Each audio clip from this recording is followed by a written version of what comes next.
Arcus, hello, and Grimmy Nice, thank you for the subscription. Alright, I'm going to get things started. I try to, I don't know, goofy image slideshow to try to psyop people into listening to Jadevine Radio. We'll see if it works. And yeah, I can just turn all this off. Yep. Okay, I did some testing before stream, so hopefully shouldn't have any trouble with game stuff.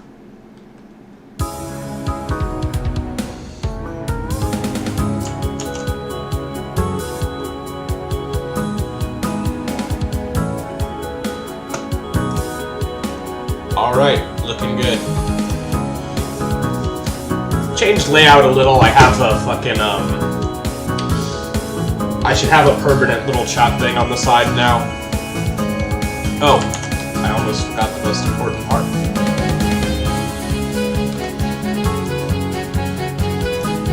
Before I get right into my games, first of all, it's probably hard to hear me. That should probably help. But in any case, first and foremost,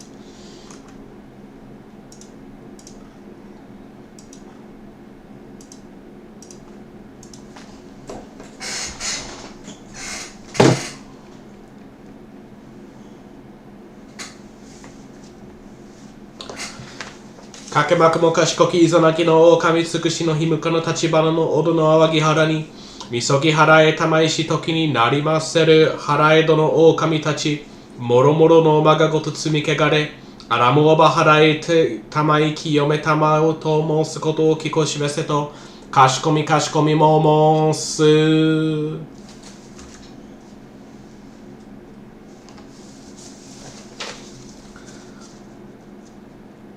高間の原にかむ詰まりますすめらがむつかむろぎかむろみのみこともちてやろつの神たちをかむつどえにつどえたまいかむはかりにはかりたまいてあがすめみまのみことは豊足原のみつおの国を安国と平けく城を示せとことよさし祭りきかくよさし祭りきしくぬちに荒ぶる神たちをばかむとわしにとわしたまいに払いたまいてことと石はねきねたち草のかき場をもことやめて天の岩倉放ち雨の八重雲をいつのちわきにちわきて天下しよさし祭りきかくよさし祭りしよもの国中と大山と日高神の国を安国と定め祭りて下つい羽に宮柱ふとしきたて高間の原にちぎたかしりてすめみまのみことの水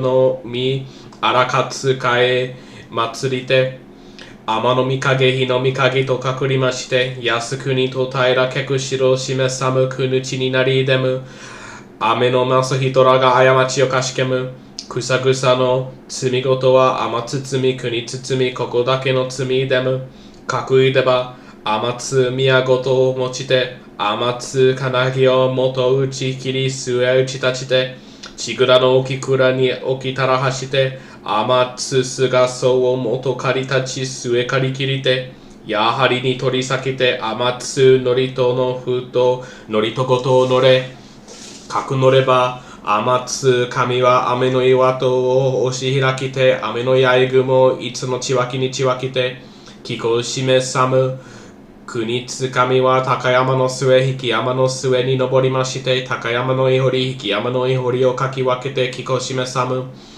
各気候を示してば罪という罪はあらじとしなどの風の雨の八重雲を吹き放つことのごとく明日の右り夕べの右りを朝風夕風の吹き払うことのごとく大粒によるお船をへとき放ちて大海原に押し放つことのごとく落ち方の刺激が元を焼き釜の戸釜持ちで打ち払うことのごとく残る罪はあらじと払いたまい清めたまうことを高山の末引き山の末より咲くなだりに落ちたぎつ早川のせにますセオリツ姫という神、大海原に持ちでなむ、各持ちでなば、荒潮の潮の八百路の八潮路の八百にます。早きつ姫という神。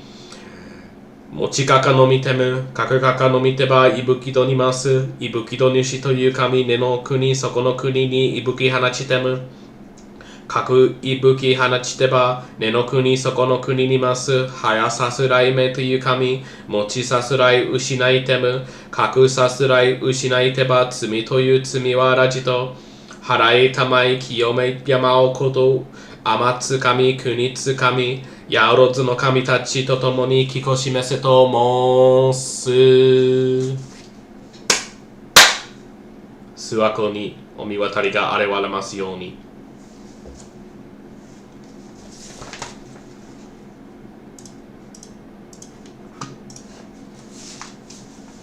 部節マカハニャハラミタ新業漢字財宝作業人ハニャハラミタ自称剣豪雲海空洞異彩空役者利子式風意空空風意式式即税空空即税式重創業式百分尿税シャリシ税商法空想風商風滅風空風上風造風減税航空中無式無重創業式無限に微絶心意無式小公未速報無限界内し無意識界無無明薬無無明人内し無老死薬無老死人無空襲滅動無知薬無得意無小特攻膨大サッタへはにゃはらみたこし無けげ無けげこ無うく不音に一切天道無足業内反三税小仏へはにゃはらみた高徳あのくたら山脈三宝大高知はにゃはらみた税大人衆税大名衆税無常衆税無等々衆農場一切苦真実風高校説はにゃはらみた収束説集はギャテギャテ腹ギャテ腹そうギャテ傍事そわかはにゃ信用Yes, that was the Heart Sutra.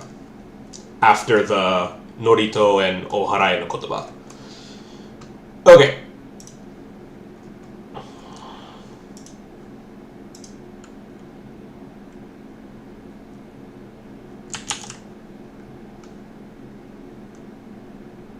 Let's see. Okay, game is showing up. Looks like everything should be good. Someone said loud music volume, but I think that was just chat lagging behind me a little. Looks like the balance should be good now. Just let me know if it isn't for any reason.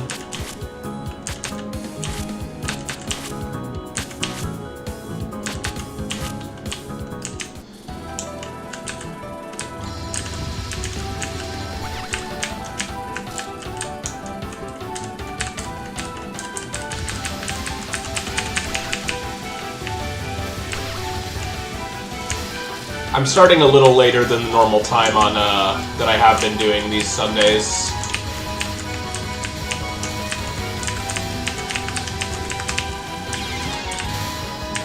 But should be alright.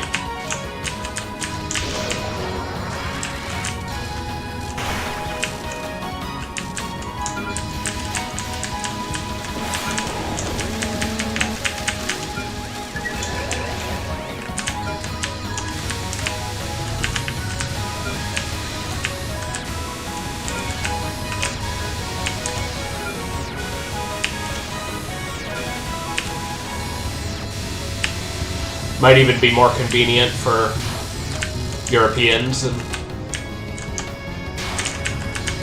some others who haven't been able to catch streams. I don't know. I have to be really careful about moving to the left here at the beginning because I wait too long in the middle and then it's kind of a blind dash to the left, but I've ran right into something right in front of my face many times on this spell.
I hope no one's feeling subconscious to chat because their messages are gonna not disappear immediately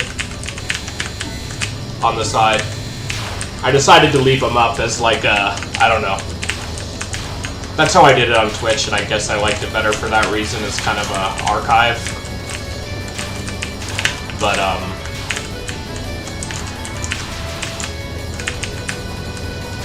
please don't be afraid to chat regardless. If people really do having a rotating chat where their message disappears after a few seconds to, you know, I'm flexible about this. I can change it by the next stream.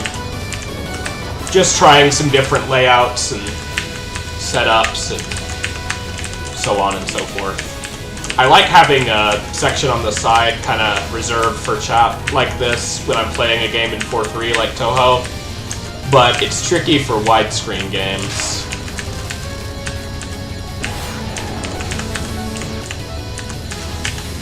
Games just never should have been in widescreen, am I right?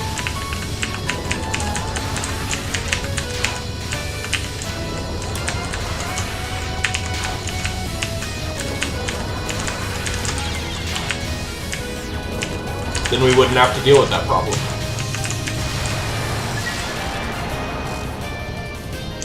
Perhaps.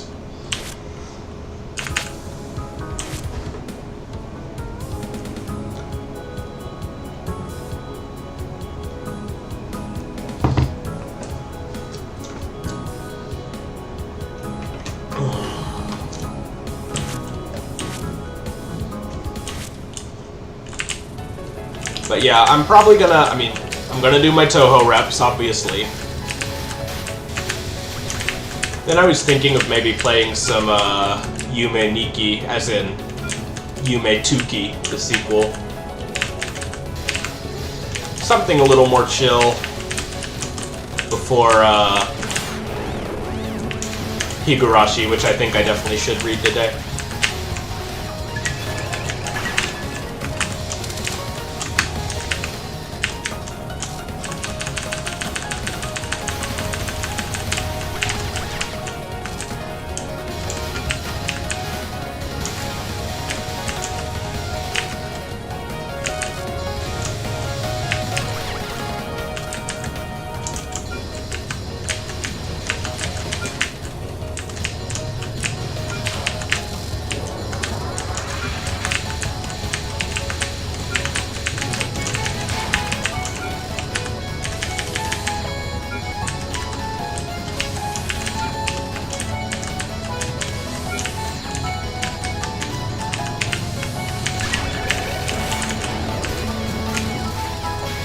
I heard someone say that they weren't a big fan of this game's music, and I cannot understand that.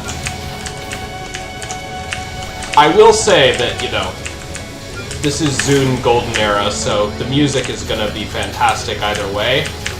But I will say that out of what I consider kind of the golden main lines from 6 through 12, this is probably the weakest of those, not counting 9, Phantasmagoria of Flower View, because that's kind of different and reuses a lot of music. I'd say out of 6 to 12, excluding 9, this is probably the weakest soundtrack, but it's still really, really, really solid.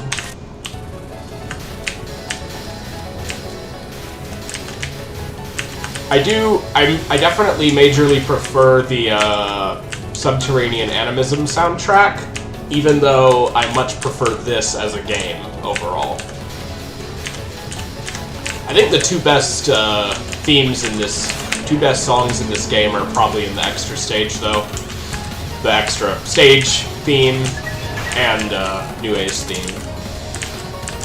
Although Byakurin's has to be up there.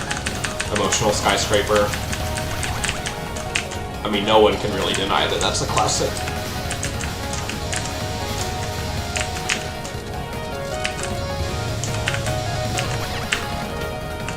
I like the Stage 4 theme quite a bit as well.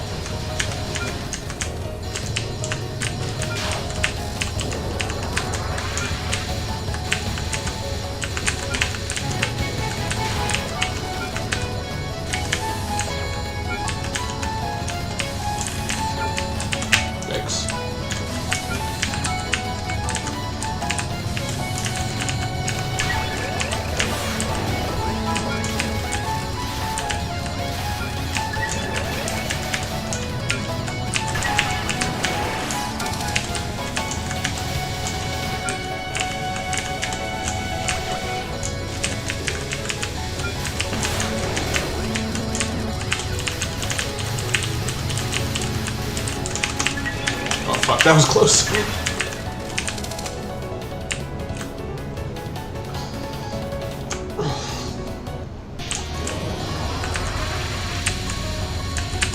Fuck that. Ah, damn it. I didn't see any way out of that. I won't reset because I used a bomb, so technically nothing wasted, but that sucks as a place to use a bomb, really. But what the fuck was I supposed to do? That was just a wall if I'd ever seen one. I mean, there's something to do, obviously, but...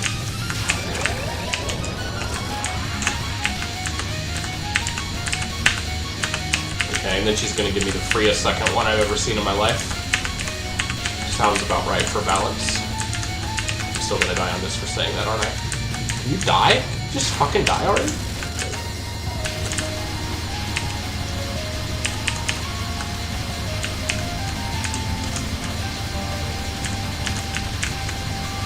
I remember from some Comiket many years ago there was a Dojin game released called Nazringrad. I guess like Stalingrad or whatever.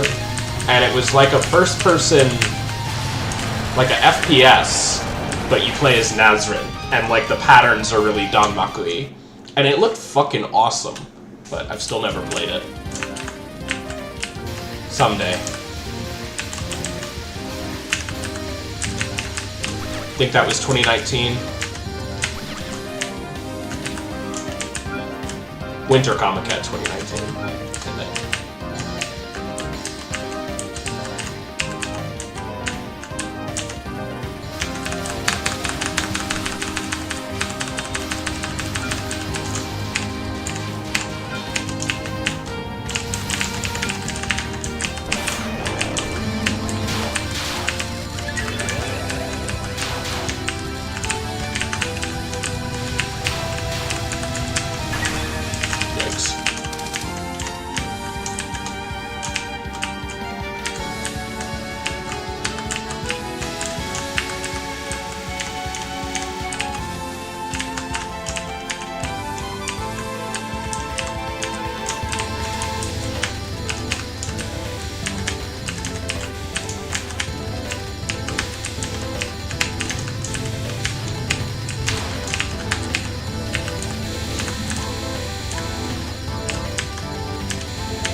it's December, so I've started thinking about the year in retrospect.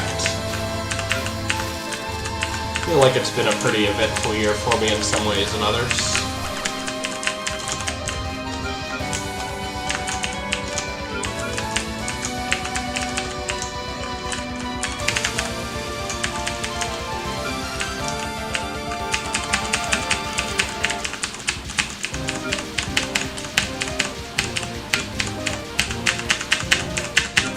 I would ideally want to have more than one bomb going into this, but so it goes.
seen worse. From me. I am curious, anyone watching, I guess.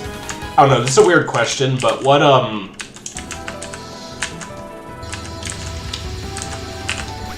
do you watch streams of games very often, or are you more just watching this because you're a fan of the channel?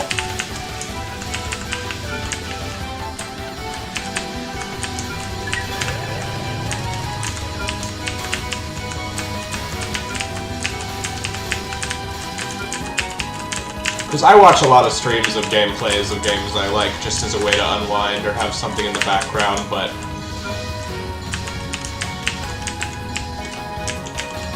I'm curious about others.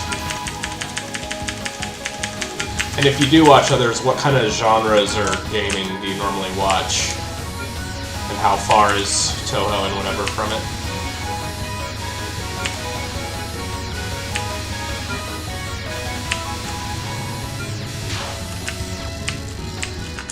Guess both, yeah.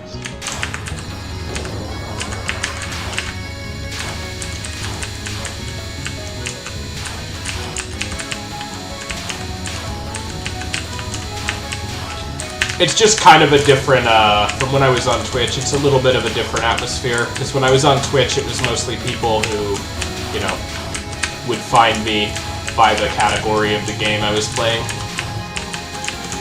Which I guess can still happen on YouTube.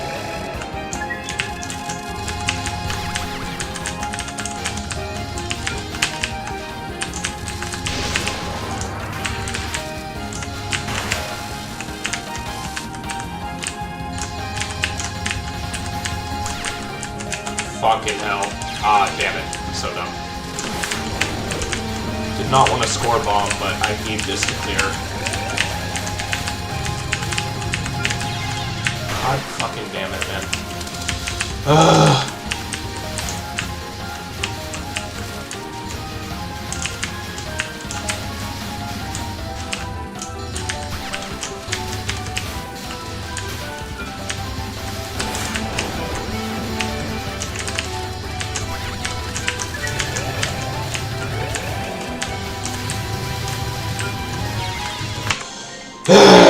Fuck.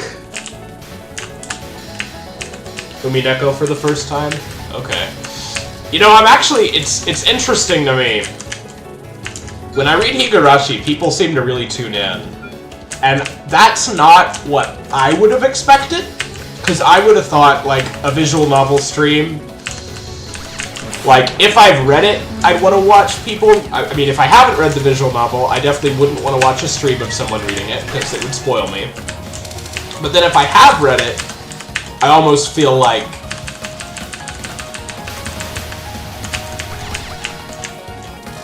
I don't know. I don't know why that doesn't appeal to me as much as a more traditional game, but for whatever reason... I guess it's like... I think if I have time to watch someone play a visual novel, I have time to read a visual novel. But at the same time, I guess you could say that about, streaming in general, or watching streams in general. It's the kind of thing I do in bed, really. Even though... That's one vice I've never... I don't think is really great for you, but I am a hypocrite because I haven't been able to kick it, is, you know, falling asleep while watching something on YouTube or whatever. I mean, I think a lot of people do it. And I guess I like the idea of people doing that with my videos too.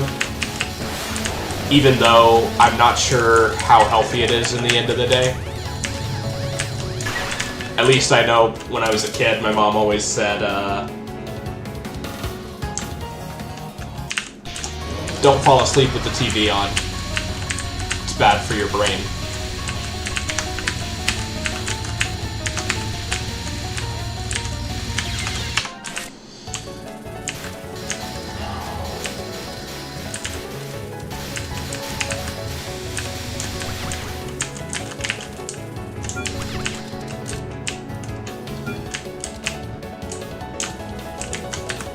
fun personality probably appeals to people. Of course, that's kind of the, you know, that's the glue holding it together.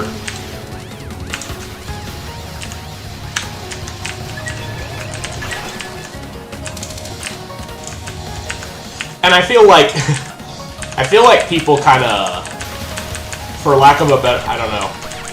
I can only speak for myself. I shouldn't say people, I guess, but on one level, I kind of feel like I hate streaming personalities, and I want people to be more authentic. But at the end of the day, I probably have more of a instinct inside of me that just wants the keys jangled in front of my face than I want to admit.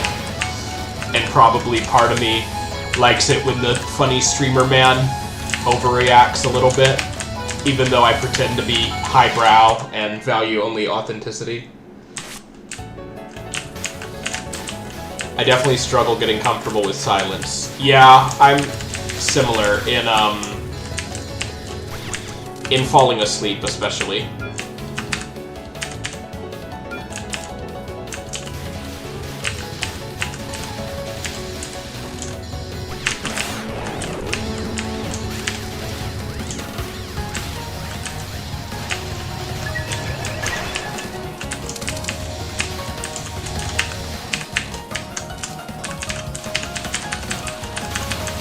I've always been that way. When I was a kid, I used to always have a fan on in my room when I was trying to go to bed, just because the white noise helped me relax.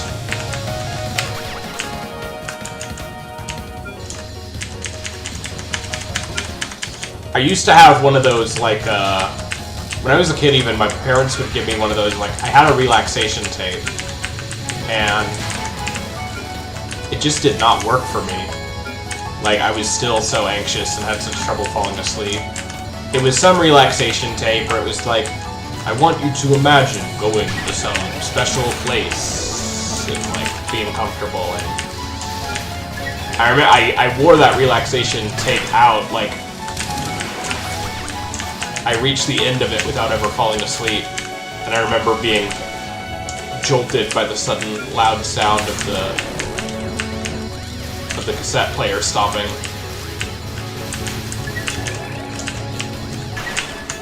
And while I was listening to it, you know, I was just imagining... I was like 12, and I was just imagining making out with Sakaki from Azumanga Daioh, because that's what you do when you're 12.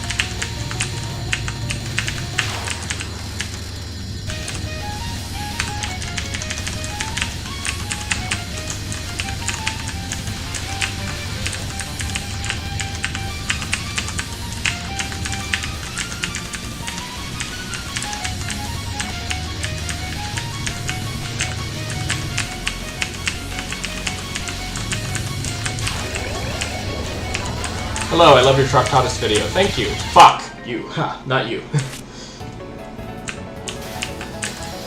Nazareth, for killing me. That wasn't your fault. I probably looked at the screen when I shouldn't have, but looked away to read chat when I shouldn't have, but I was fully focused on screen when I ran right into that bullet, so that's all on me. Actually, it's all on Nazareth. Fuck Nazareth.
What have you done? You haven't done anything. Don't feel bad.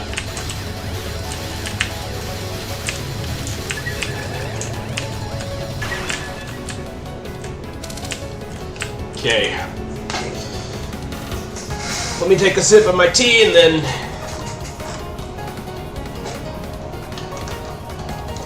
try to get past Rat.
Oh, come on. Come on! If I was playing Reimu, that wouldn't have happened, but I love Sanaya too much to switch now. And also, Reimu would be much, much harder on the rest of the game. I might miss Reimu when it comes to certain hitbox navigations, but I do not miss her when it comes to spreading the whole screen with frogs.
Alright.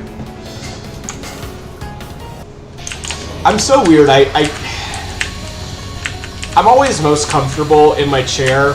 You might have heard me fidgeting around.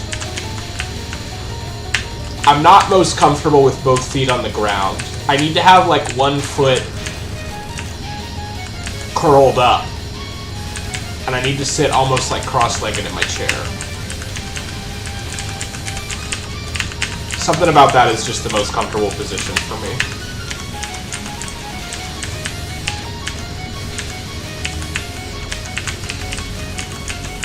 How I find myself sitting, How I find myself sitting, unconsciously in my chair.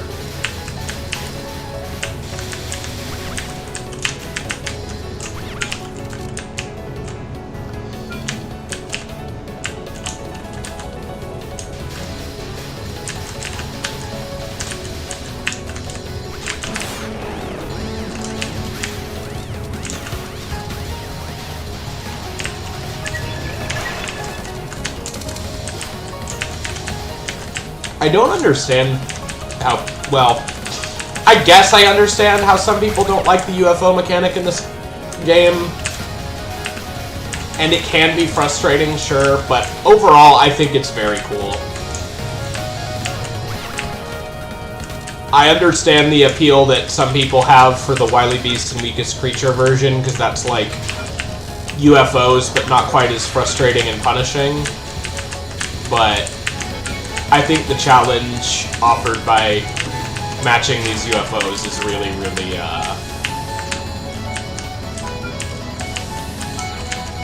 is very fun.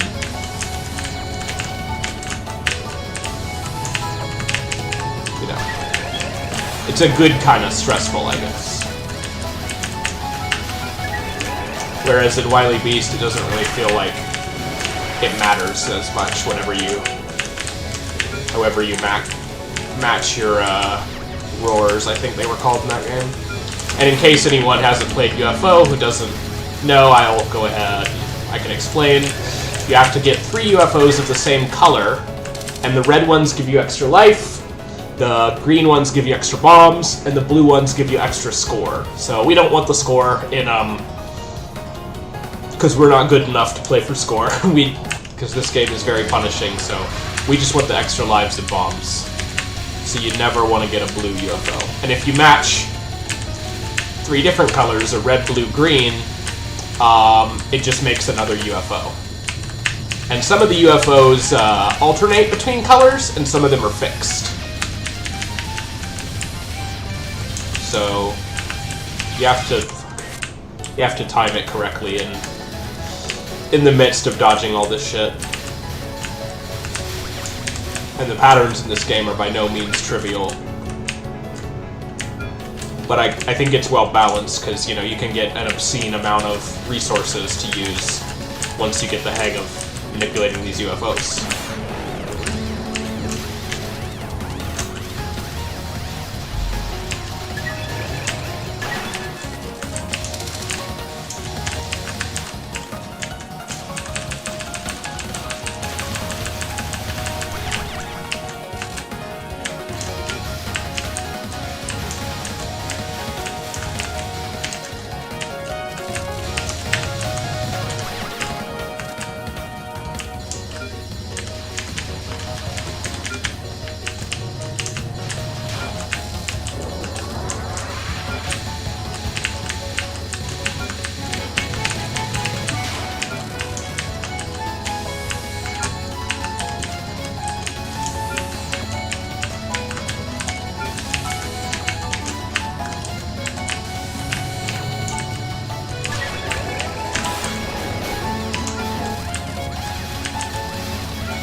Last guy to comment, your name is Fumo Mo. Do you have any Fumos, and what are they? I only have one official one, which is of Sanae. Who else would it be of? Then I have some unofficial kind of knockoffs of Remelia, Patchouli, and Alice. The Remelia one actually looks pretty good, though. It's just not a Fumo. Did I say Remelia? I'm retarded. I meant Reimu. Of Reimu, Patchouli, and Alice. Remelia would be a nice one to get, though. I like Fumos a lot, but they cost just about as much as a good figure, and I would much rather have a figure than a Fumo, personally.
Nazrin's first spell has been kicking my ass today. I don't know what the problem is.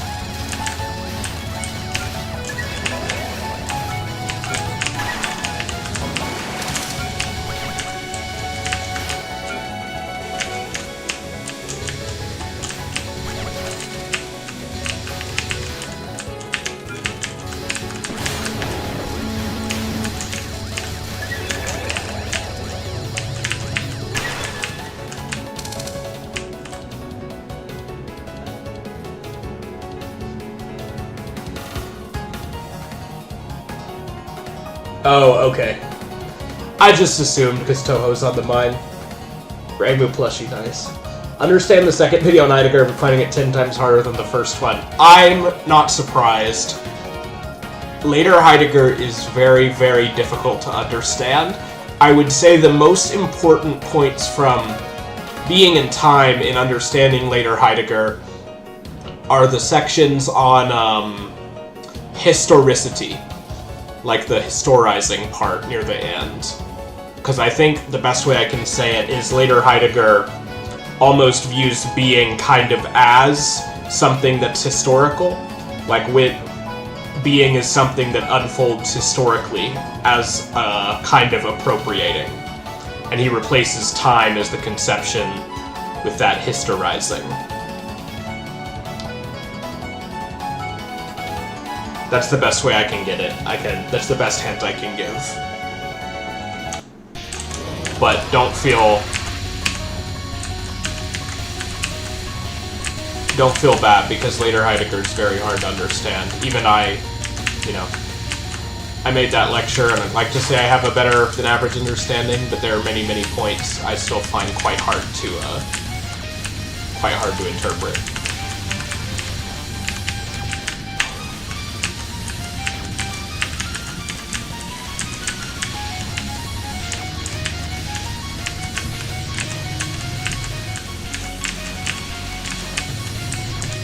Also, maybe it seems wrong to say this, but in some ways I almost feel like you should try to understand later Heidegger in a more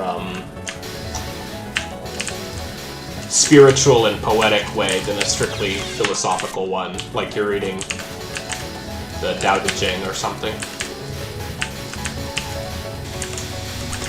Also, can Nazrin stop being a fucking bitch and just let me get past stage 1 now? Christ. How'd you get into philosophy? Took a couple classes in college.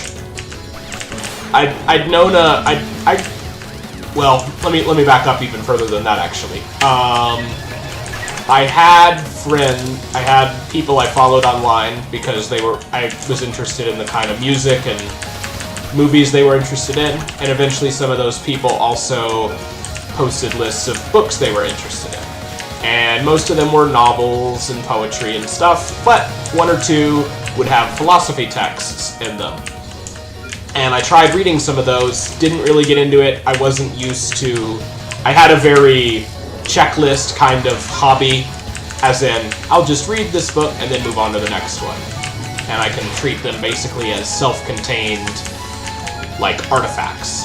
That's hard to do with philosophy, so I had to realize you have to read those books slowly and consult a lot of secondary material and really think about them.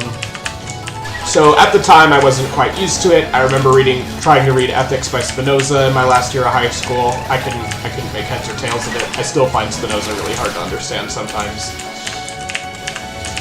But in college, I took a intro to philosophy class. Wasn't very good at it. Wasn't really intuitive, but it was all like modern analytic stuff. But I found some of the points pretty interesting, and then I got more into it because I was interested in history and the history of religion and Buddhism. And I took a class or two on Buddhism and did a lot of reading about Indian philosophy and Eastern philosophy, and that made it more interesting to me. Then I played Subarashi Kihibi, and that got me interested in Wittgenstein. And then I just always heard people say that in the Eastern philosophy discussion, I heard a lot of people say that Heidegger is the most, like, quote-unquote Japanese of the Western philosophers, so that made me interested, and that's kind of how I got into Heidegger. I wanted to read some of those Kyoto school guys, and I still haven't really gotten around to many of those, but I realized they were all influenced by and influenced Heidegger, so...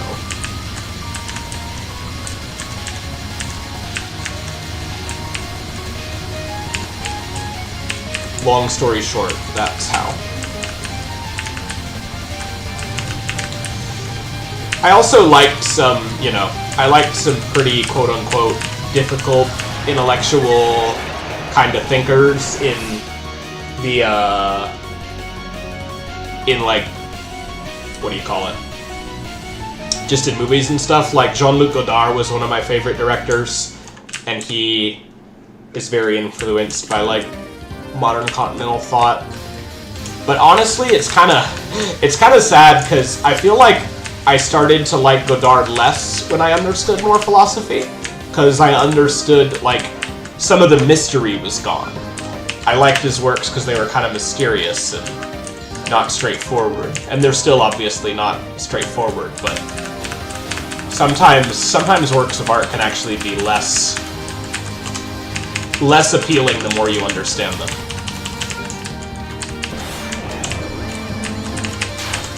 And it's sad when that happens.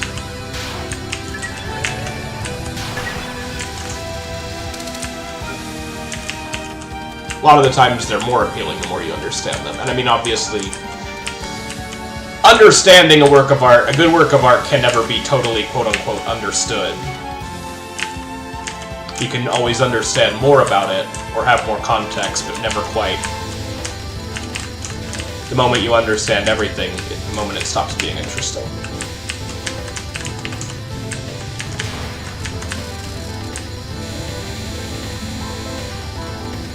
Which is the way I think about this, at least. Someone said they heard a Japanese Buddhist monk say good things about Bergson. Bergson is, like, really well-known in Japan. I guess Kyoto school guys studied him a lot. Like, I feel like almost more than in the West.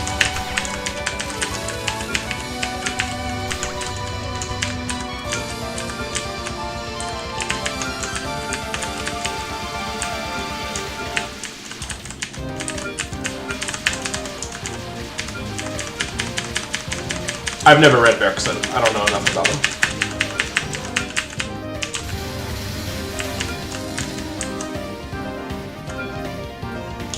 Favorite of Godard? Hard question. I would say probably the Histoire du Cinéma, Histories of Cinema, Histoire du Cinéma series. I think that's kind of like the culmination. As far as the slightly more, like, narrative-focused, non-essay films, Hail Mary, Je vous salue Mary, is my favorite.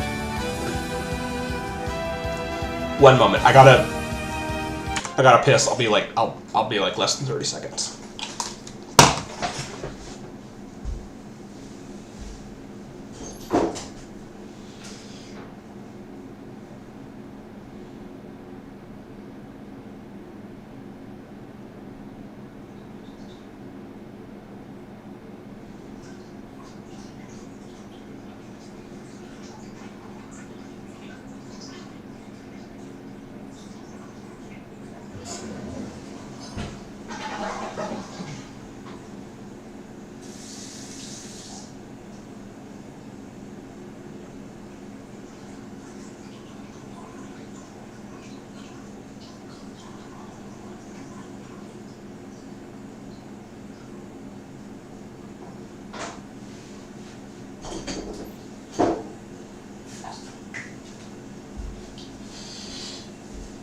Okay, I'm back. Lucky to study at a continental philosophy department with a focus on Bergson and Deleuze. That's really cool.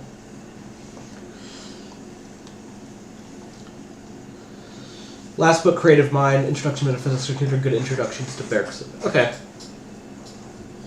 Seems like a whole lot of nothing, haha. Well, that's kind of the point. most of what it has to offer is negative stuff to get rid of. If in place of confusion and suffering you have nothing, isn't that a good thing? I know you're just making a joke, though.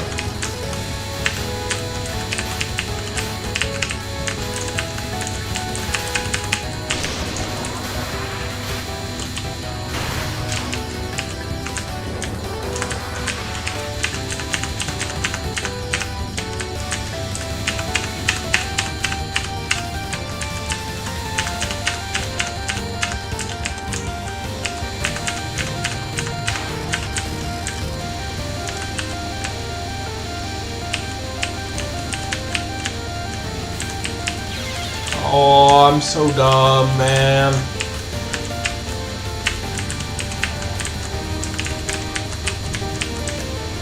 This is just such a fun spell, I guess. I never want to bomb during it, even when I fuck myself over like that.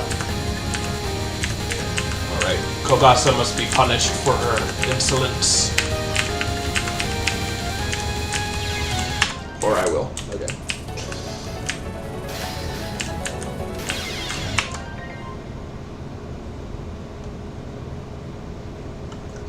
Watch the top 100 fiction video. Comment someone mentioned Suba be in the video creator. Link to list of tweets by Scott G to say that Suba is shit.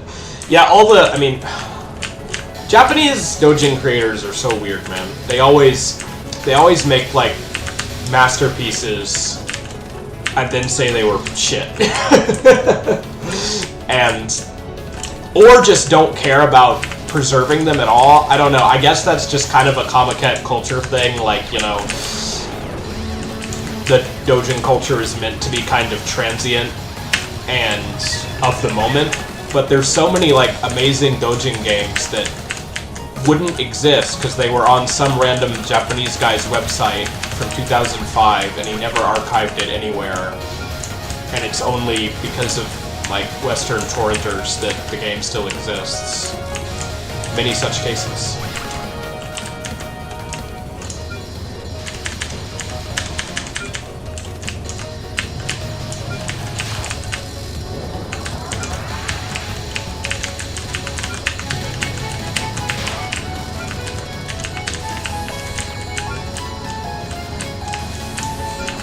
Or there's like, you know, and then the guys who did buy it at Comic-Con or wherever will protect it and take it to their grave, but never ever ever share it online, of course.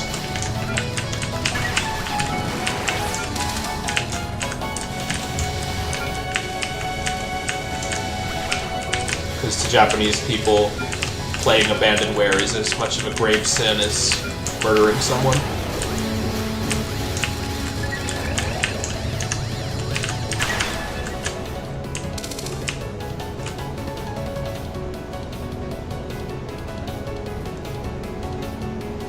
I don't know much about the Mevlev creator. I'm not very much into the whole... I don't get into the celebrity of creators of stuff I like, which is a good way to live.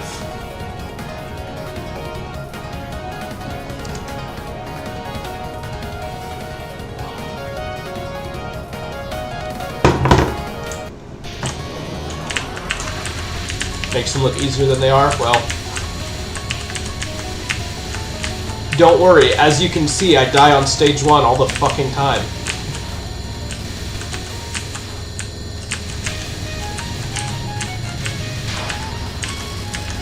That is something someone said to me, it's like, you know, never...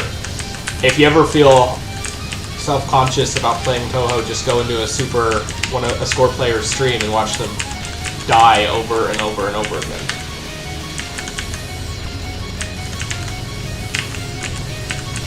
Or otherwise fuck up.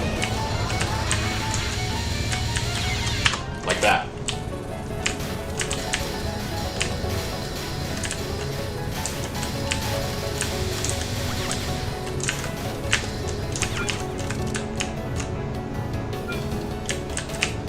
Yeah, I haven't read Gerda Lesher Bach, but it looks interesting.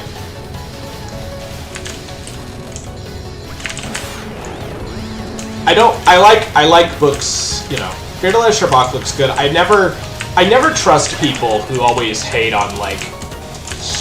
I don't think you could call that, like, pop science or pop philosophy by any means, because it looks like a pretty heady book, but it's written more... my impression to appeal to a general audience. And I feel like those kind of books are important. And a lot of people who hate on those won't actually engage with the ideas in them or say why they're wrong in any way. Which is, to me, is just a sign that they're a suit.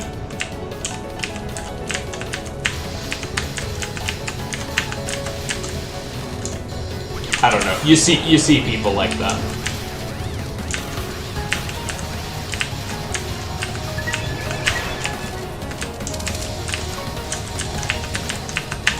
And no hate to the Continentals, but often it's something that kind of irks me about. Seems like a lot of the modern Continental guys, there's more of a, feels like more of a fashion show around the philosophy sometimes.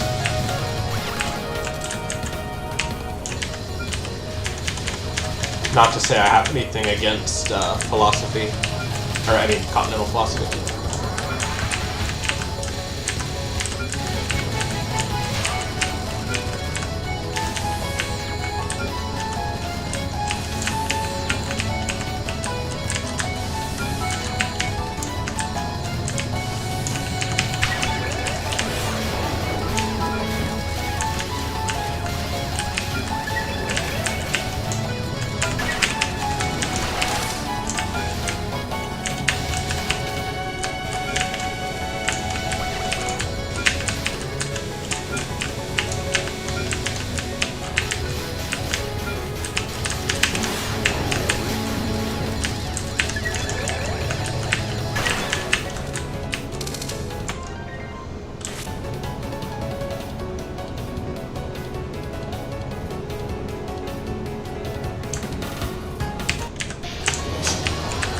That's funny.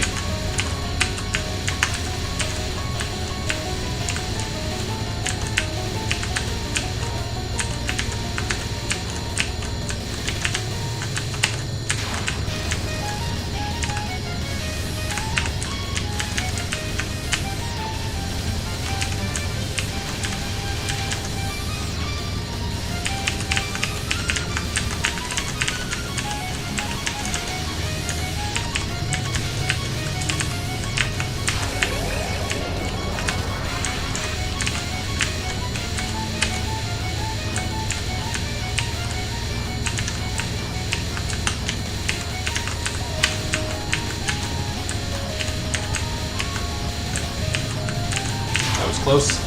Hey, please let me out of stage. Fucking bitch.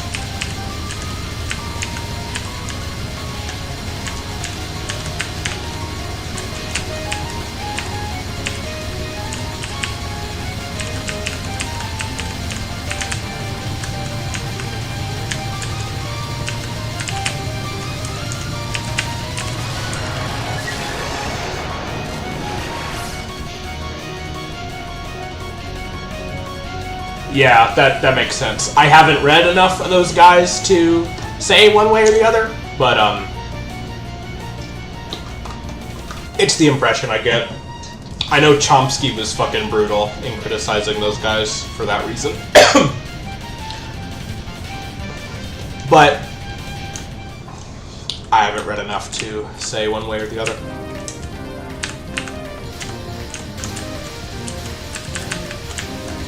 I do think that, you know, the other side of the coin is a lot of people say that a lot of modern analytics feel very spiritually dead, like they haven't really followed Heidegger's example of making philosophy something that speaks to us spiritually and has beauty and poetic power.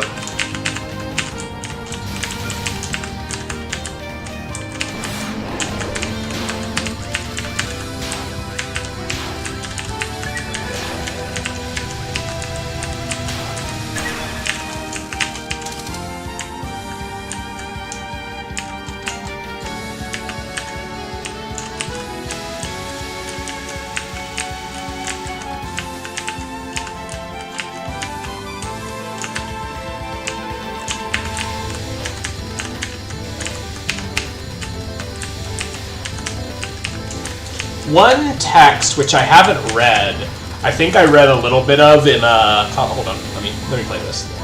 Say this.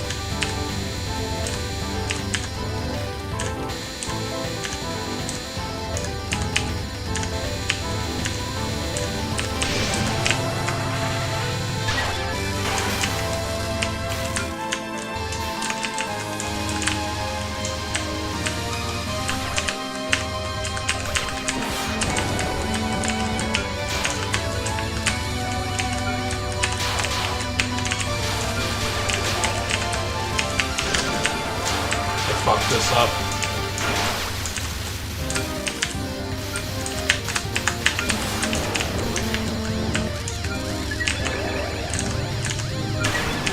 Well, got some extra life pieces out of it, so whatever. Random, yeah.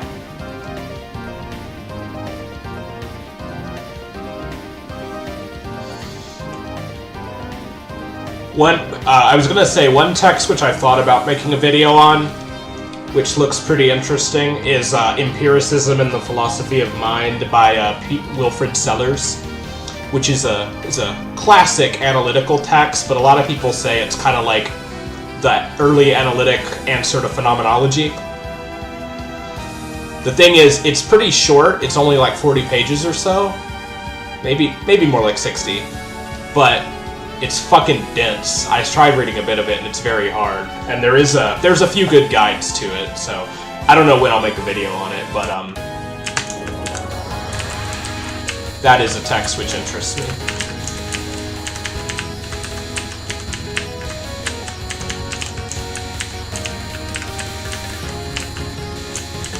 And a lot of people were saying, you know, fuck is this text? I thought analytic philosophy was supposed to be easy to read.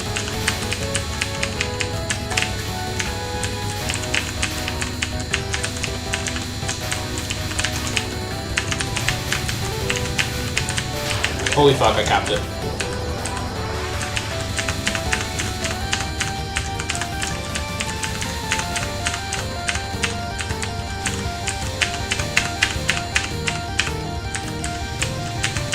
And yes, Kogasa is cute.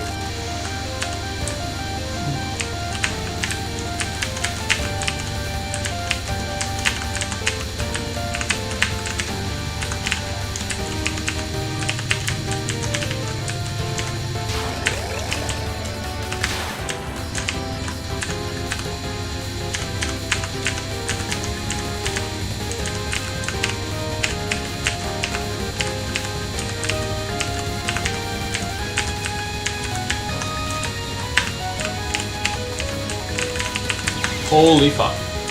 Ah. Son of a bitch. Oh, god fucking damn it. Why did I not just bomb again? Okay. Very good paced run. Just got killed, but it's not quite over yet. Hi, I love your bits. Thank you, Thanatos.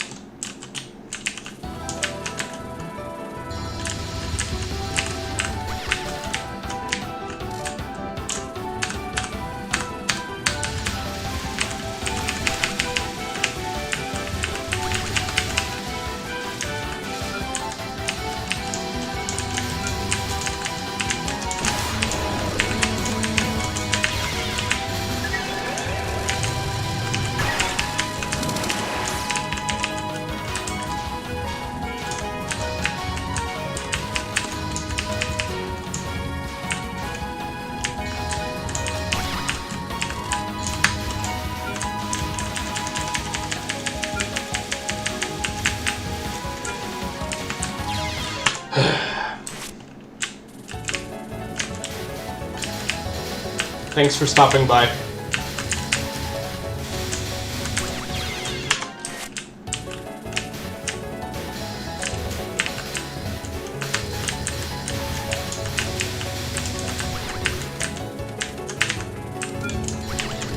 Linguistic phenomenology.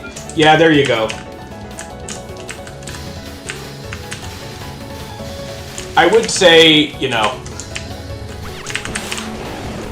out of most of the guys who grew out of that Vienna Circle and a lot of the Russell kind of side of analytic philosophy that people see Wittgenstein as kind of influencing and then rejecting, Sellers is the one interests me as maybe another American Anglo philosopher who maybe shared that rejection of the logical positivists. But I would say out of those guys, based on the little I've read, the one I like the most is Quine. I'd like to make a video on Quine someday.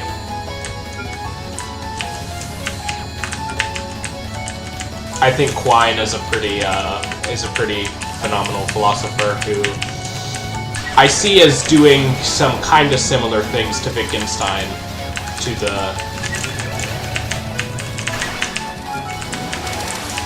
that Russell Frege tradition.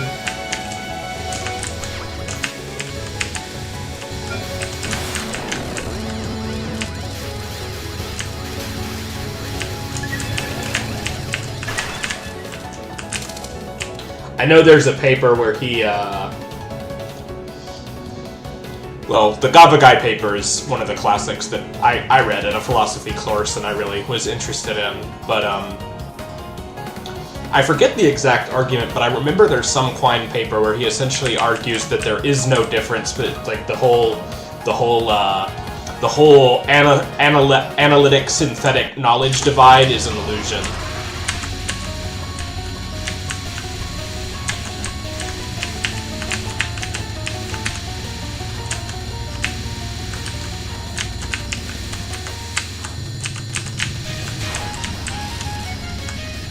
And I was interested to read more about that. But right now I'm still working on my Shinto lecture. It's kinda, I want to make it a little, I'm putting some nice photos in it. I feel like I have a better excuse to make some nice photos and maybe integrate a little more of the art history side.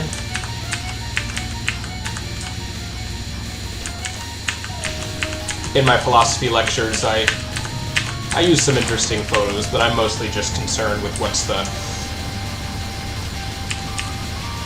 best way to make this easily understandable.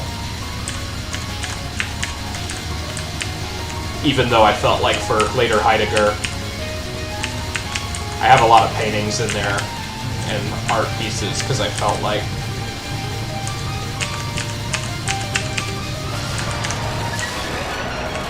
you almost need that background and context to understand later Heidegger really well.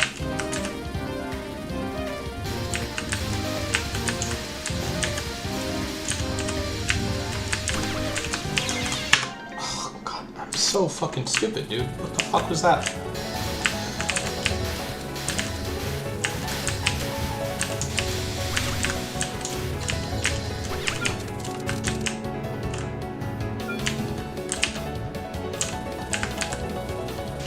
Right.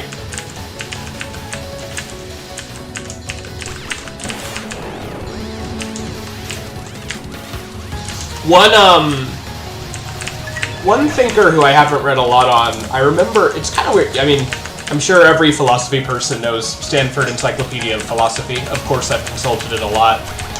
It's hard though, because I feel like there's a lot of articles on there that were really good that I reviewed, that I referred to when I was studying Nagarjuna and Madhyamaka stuff, and I can't find them anymore.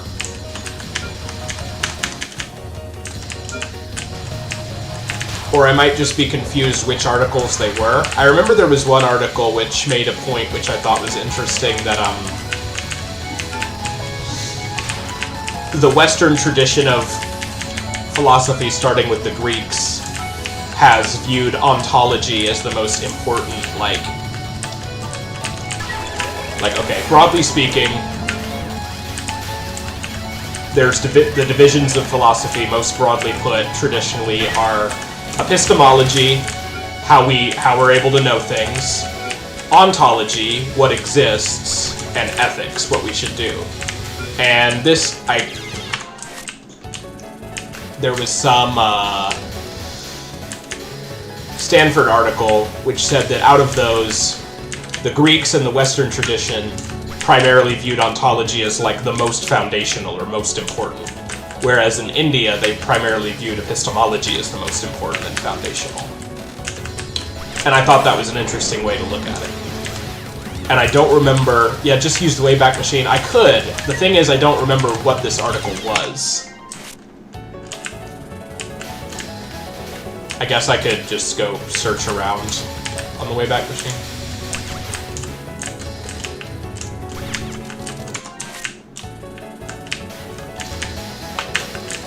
I know there were also a ton of, in that really early lecture I did on Nagarjuna and Indid Madhyamaka, all those summaries of later Madhyamaka arguments were from some Stanford Encyclopedia article, which doesn't exist anymore. There was also some article about Yogacara or Chittamatra Buddhism that I don't think exists in the same way anymore. And one interesting thing it said was apparently the American philosopher Donald Davidson is very similar to a lot of Buddhist thinkers about some things. And that interested me. I wanted to learn more about that.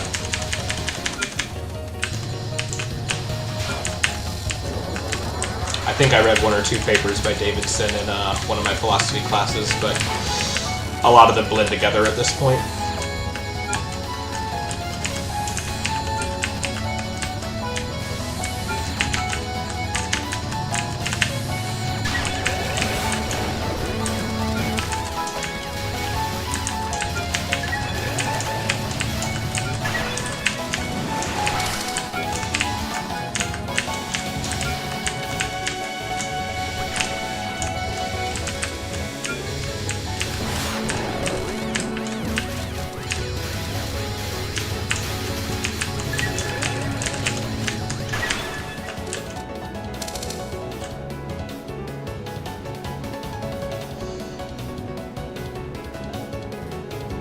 Yeah, I mean it makes sense.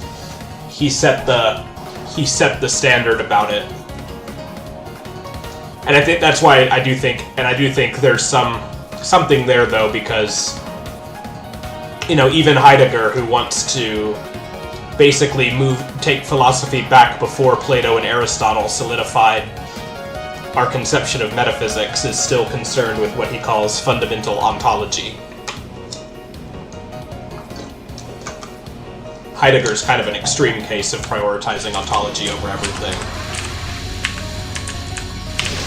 God fucking damn it, stupid rat cunt.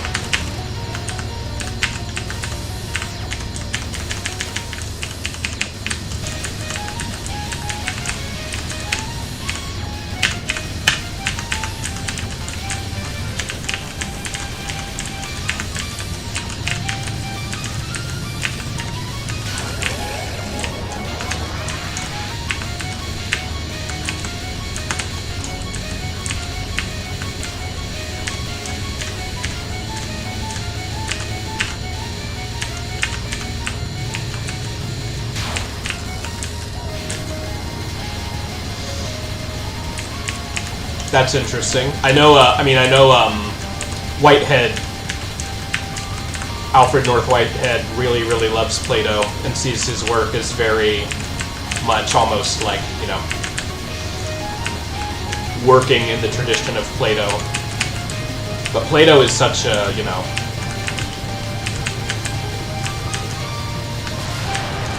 I feel like you can read Plato almost as anything you want, because he's such a, he wasn't as much of a systematic thinker. A lot of his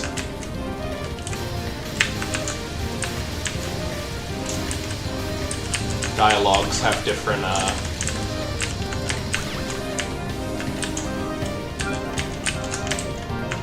Plato more than Aristotle. Yeah, it does always seem there's kind of this. A lot of people say it goes back to the Great Schism, right? The Orthodox Christians who prized mysticism and mystery stuck with Plato, and the Catholics who prized rationality stuck with Aristotle.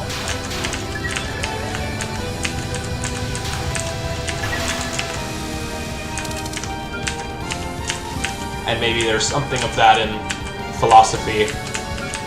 some of that religious divide is carried over in philosophical method, I don't know.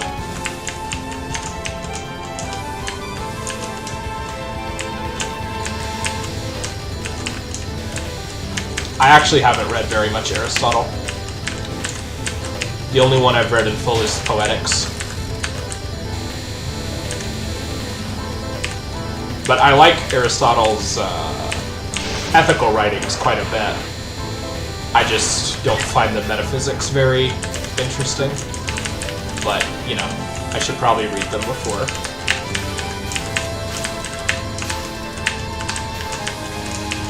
Casting dispersion.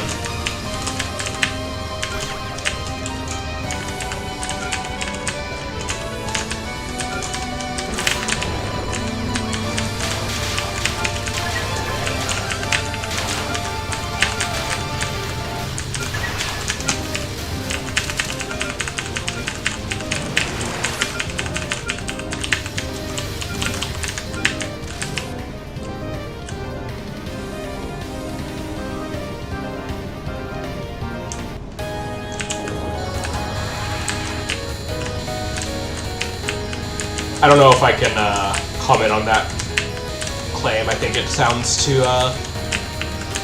in the weeds, and I don't honestly know enough about Aristotle. I've told people this, but I got into philosophy in a pretty backwards way. You know, there's so many, like, I was interested in Wittgenstein and Heidegger, so I just started with them and worked, filled in the gaps.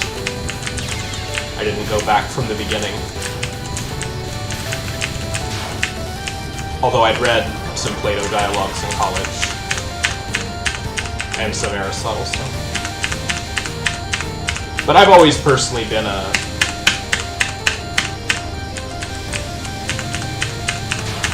I really think that you should start with whoever you're interested in, and any gaps need to be filled in, you'll find the way. And a lot of the times, if you need to fill in the gap, you don't even need to read the original text. You can just watch a lecture or read a summary about it. I'm a firm believer in that.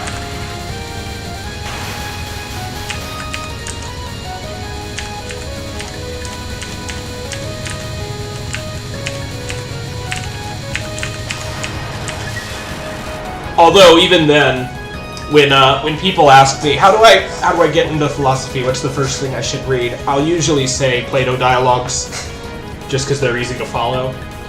I'd say Plato dialogues and maybe Descartes' Meditations, because even though Descartes was wrong about almost everything, you know,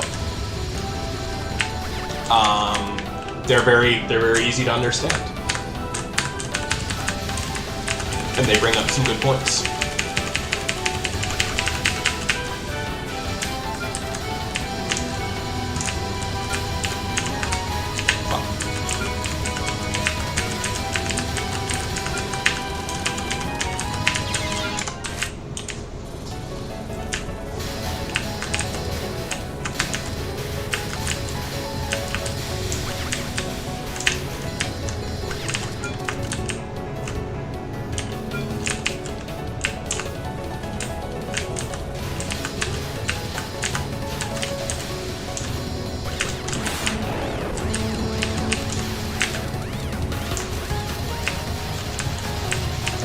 And you know what's really embarrassing is even then, there's so many, I've probably maybe read about half of the Plato dialogues that exist.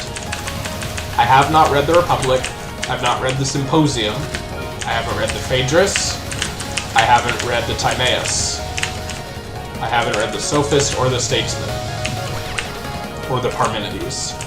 And a lot of people say that those are like some of the most sublime, highest Plato dialogues.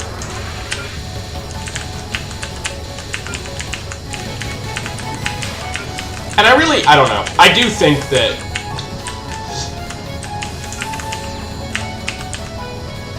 maybe everyone, but this sounds weird, but I feel like if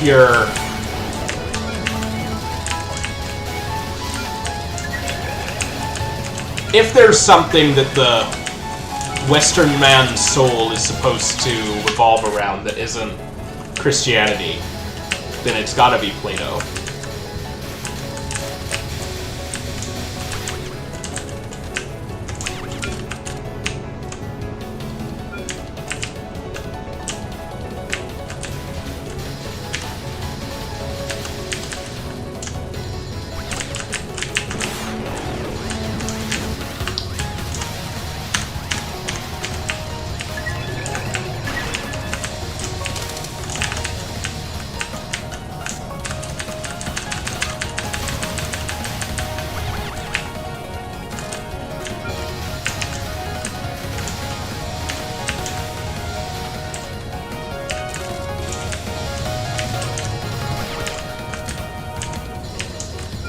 Umberto Eco. I don't know about Umberto Eco's non-fiction writings. I've read Foucault's Pendulum, and it was very fun. I'd kind of been in a period at that point where I had a big guilty pleasure of, like, conspiracy theories. Not that I really believed in them, but I liked watching videos about conspiracies, and, like, the really out there ones. And that made Foucault's Pendulum a real treat for me to read. It felt like a big culmination of all of it, but also kind of, realizing that it's all kind of bullshit at the end of the day. And it's an art, not a science, that you patch a bunch of random shit together to make some conspiracy theory.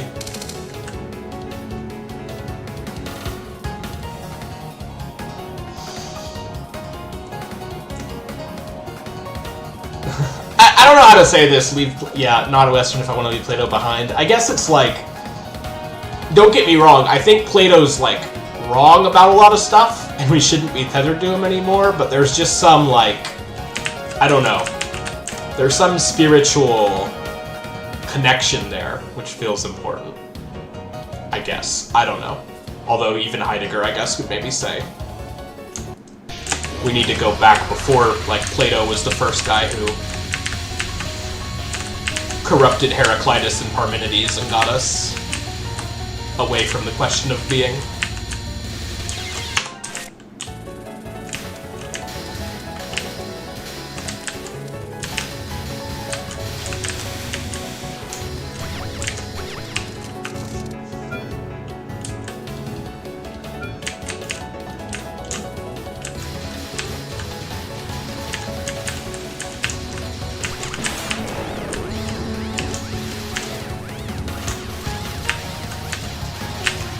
I guess I just feel like if there had to be something like Christianity as kind of a spiritual tradition to unite the Western world and give it coherence and identity, it would have been better if it was Neoplatonism. Pure Neoplatonism, because obviously Christianity was kind of born out of Neoplatonism, but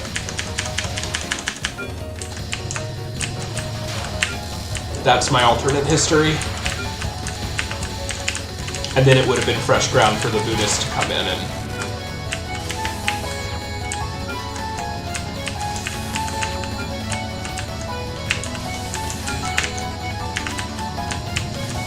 make a grand Manichaean empire all over the West.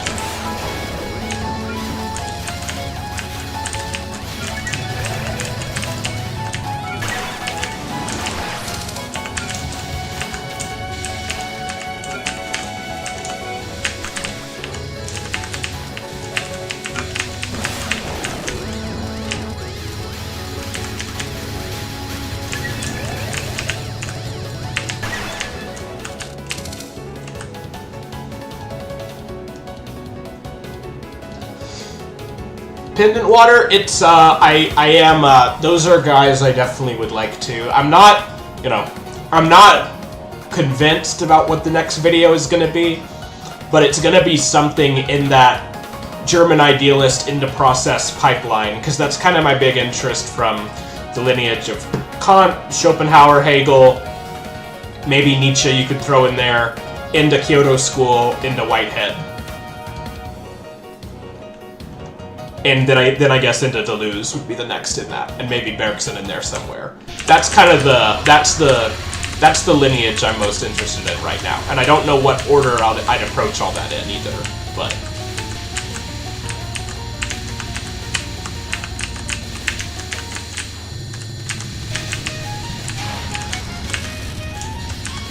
But I feel like all those guys kind of fit together in a way that maybe Wittgenstein and Heidegger don't.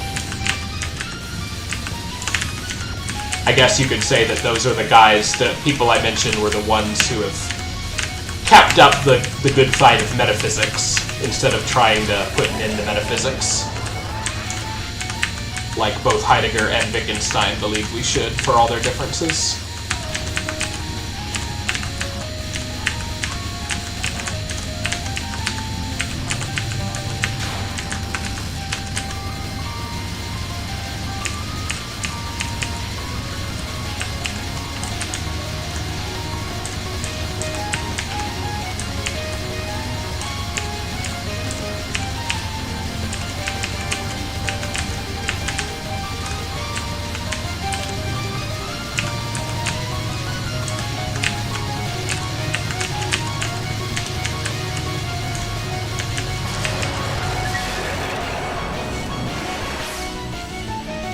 Difference and giveness. Interesting.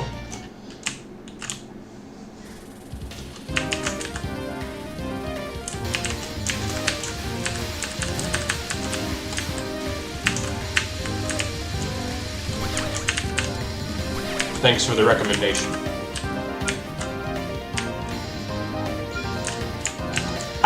I know there's Todd May wrote a book on Introduction to Deleuze, and there's a Edinburgh Philosophical Guidebook to Difference and Repetition, but if you have any other recommendations for secondary sources on Deleuze, I'm all ears.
Thanks for the recommendations. I'll have to add them later. Again, no promises that Hegel or Deleuze would be the next video, after the Shinto lecture that is, but what I can promise at least is probably, of the poll I did, one of the top 5 will be the next video, which were, for the best of my knowledge, for the best of my memory, were Kant, Hegel, Schopenhauer, Whitehead, and Nishida Kitaro.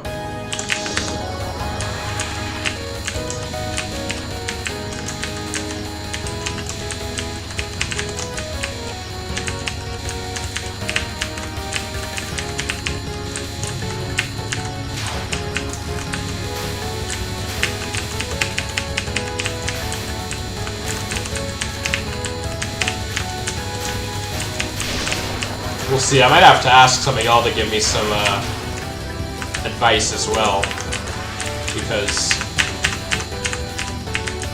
you know, none of these are guys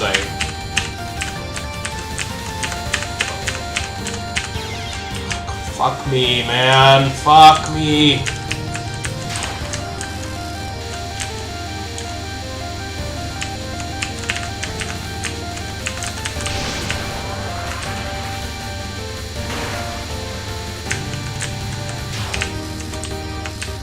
None of these are guys I have as much of a background knowledge to pull on as I did for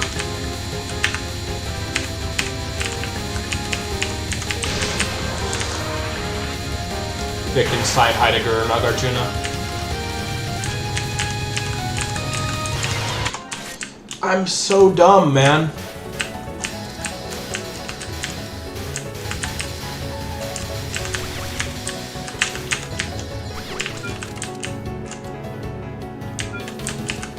Okay, I do actually have to not talk as much during these stages, unfortunately.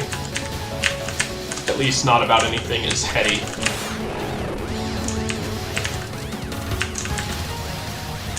I'll talk during the dialogue scenes in between stages.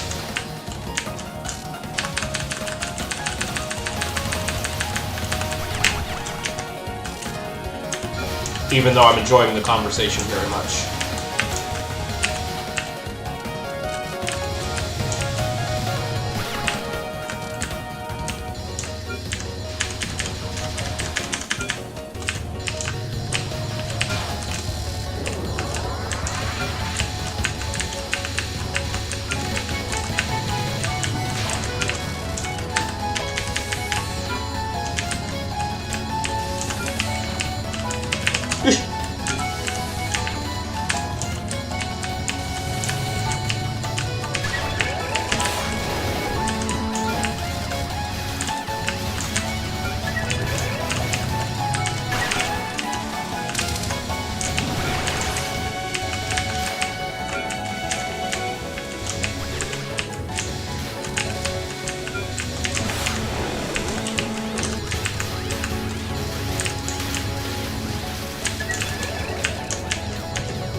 What do you like about Eastern philosophy? I don't know much about it.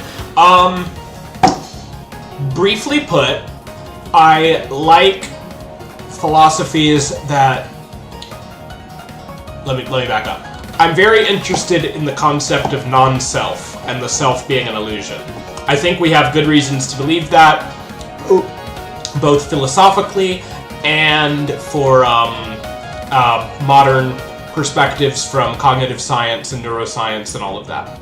I think I'm pretty fully convinced that there is no such thing as a self as we normally think of it. There's no center of our experience in that way, as much as we might have a sort of illusion about it.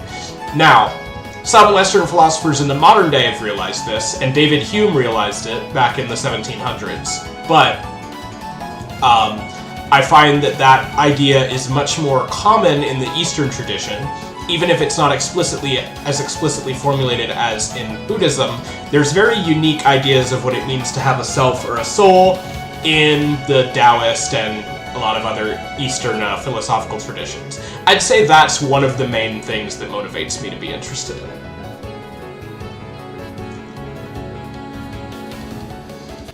And thank you for the recommendations. They look very helpful.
Favorite books about that? Well, the Mula Madhyamaka Karika, the MMK by Nagarjuna, I did a whole lecture on.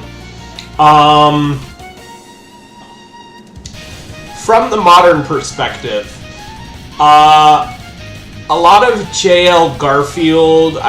J.L. Garfield wrote one of the main commentaries on the MMK, and he has some very good lectures about it. Lectures or interviews on like podcasts and stuff. So if you just search for J.L. Garfield, he talks about it a lot. Thomas Metzinger is another modern guy who works on this stuff from a cognitive science point of view. And I haven't read any of his full books, but also he has very good lectures and interviews you can probably find.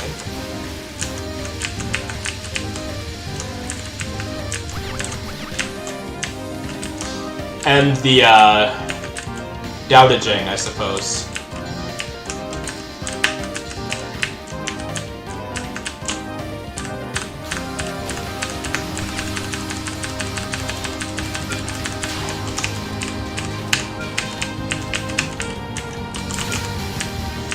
Also, if you know the Oxford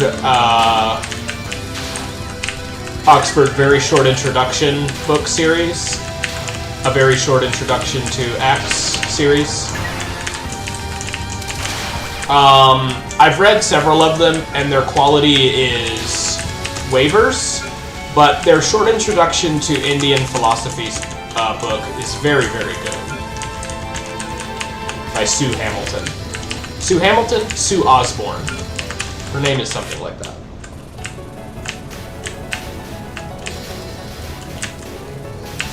And hers isn't just about Buddhist ideas. She talks about some of the other main Vedic systems, which normally were more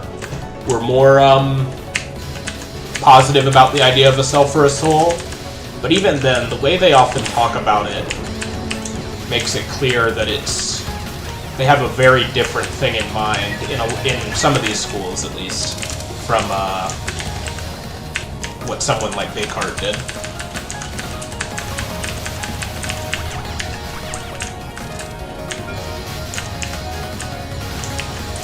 There's also a book I've only read some of, but is pretty informative, called The Blank Slate by Steven Pinker, which argues about, makes the case scientifically that human beings are very much not born as blank slates. And that there's all kind of stuff we genetically kind of already have when we're born.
God fucking damn it, man. Okay, I'm gonna do one more, and then I'm gonna take a break. And then I'm gonna come back, and we're not gonna... I'm still gonna do Touhou, because I have not gotten a run I'm satisfied with yet today. In fact, I've really been sucking today. I don't know what the problem is. Fucking Christ damn it.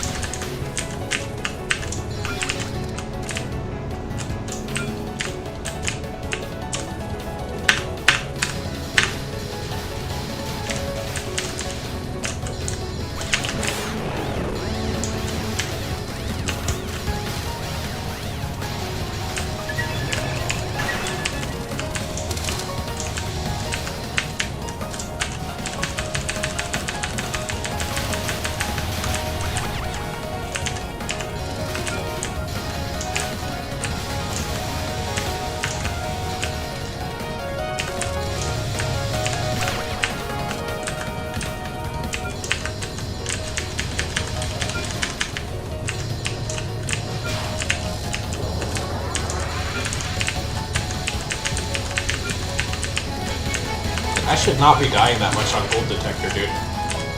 Nazarin's first spell is hard, but it's hard for a stage 1 spell, I'll admit. But I'm pretty practiced at it. So, probably just sign that it's a break.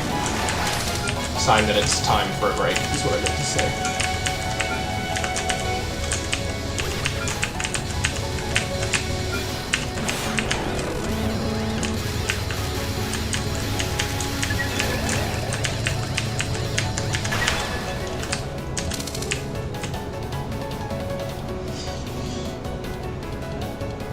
Also, I guess,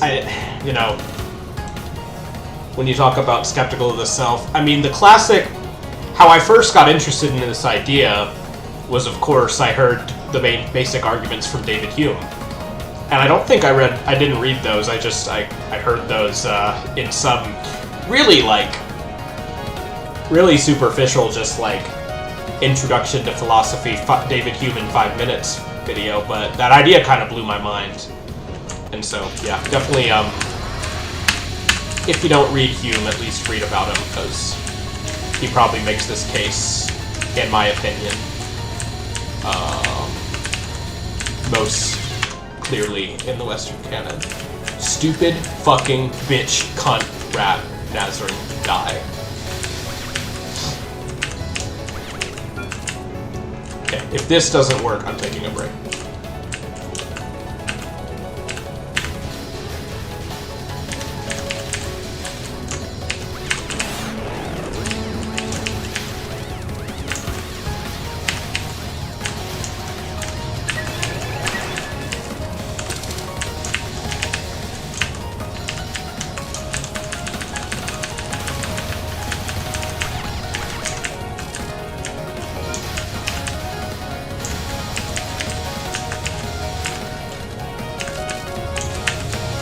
Why should I? She's not being nice to me.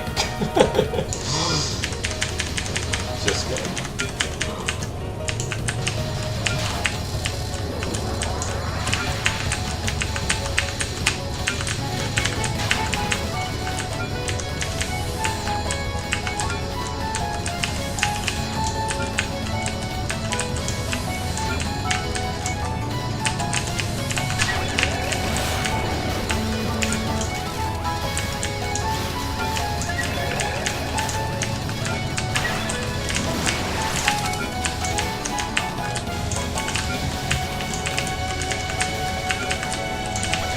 I do not want a rainbow here.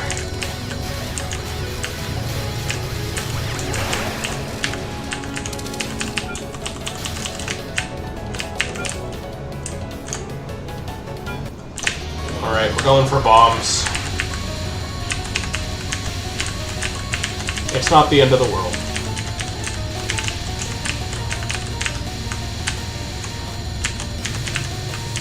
But if I die to this stupid rat, I am gonna have to take a break.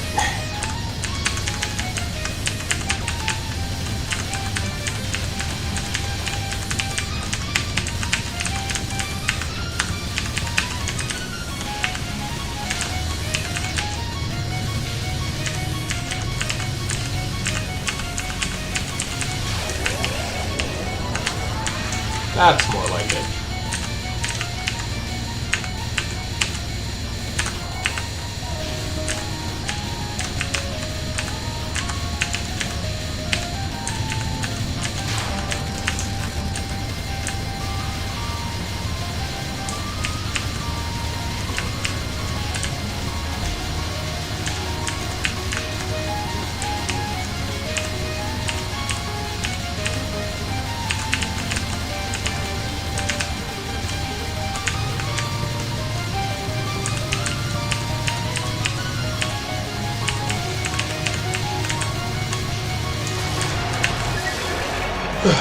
Sometimes you game much better when your mouth is open. It's weird.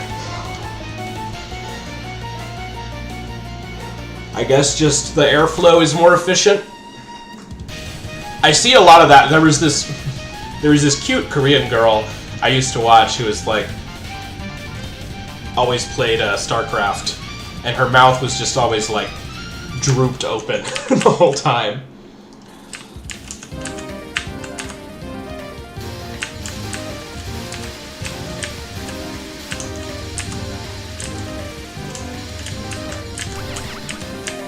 Gotta breathe deeply.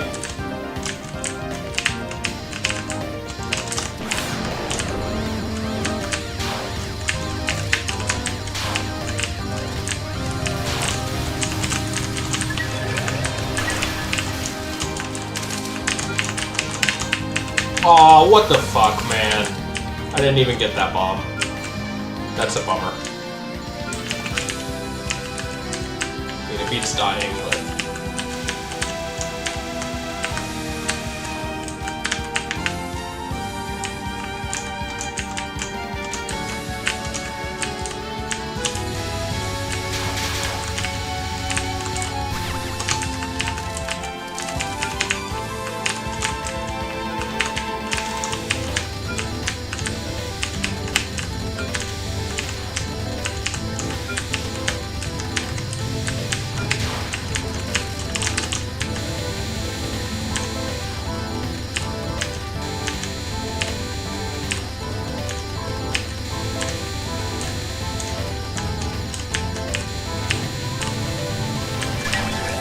That was so close.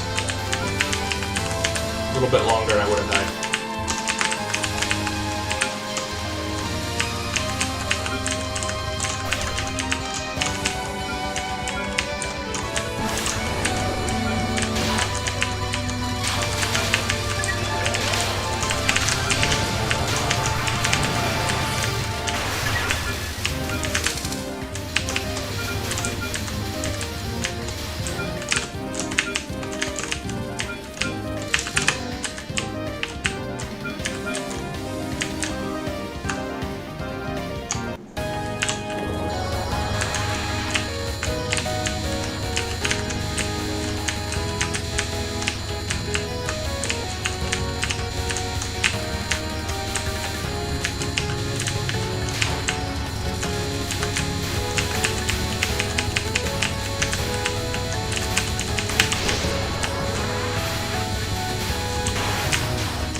fuck, that spell was out for blood.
No!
Well, I did that part alright at least.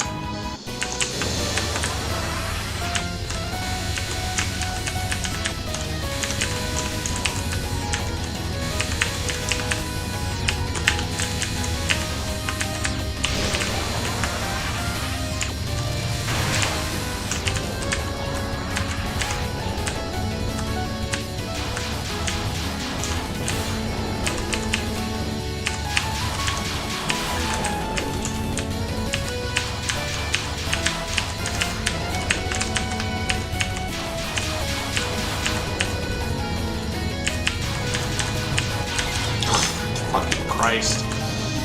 So close.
It is a run that gets to stage 4, though I'm not particularly happy with it.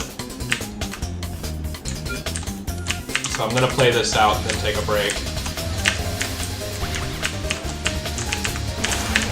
And maybe play a little more Touhou. I'll check the time. I definitely am reading Higurashi this stream, because I didn't make it last time.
Get these fucking blues out of my face.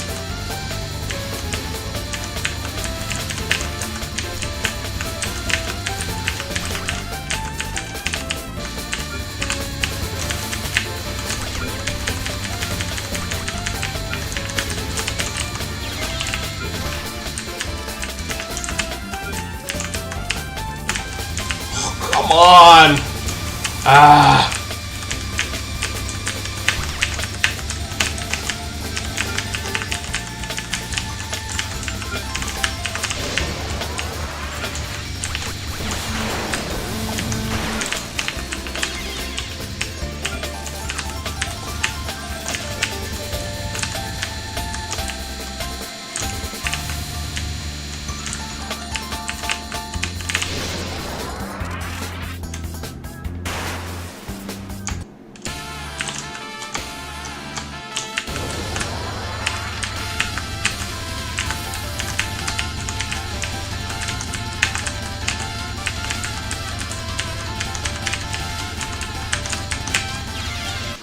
Alright.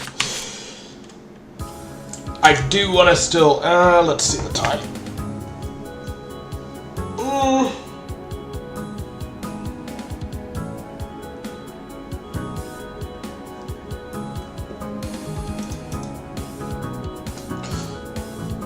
Thanks for the tip from your mom. Haha, good one.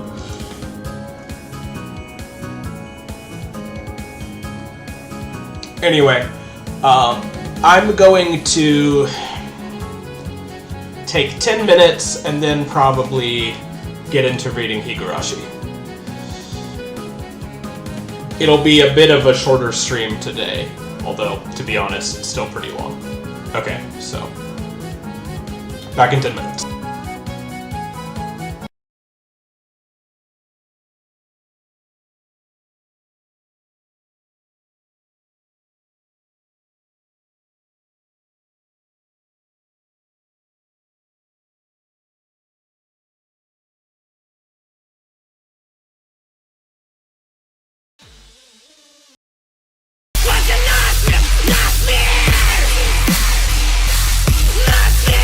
When you can say it,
hardcore.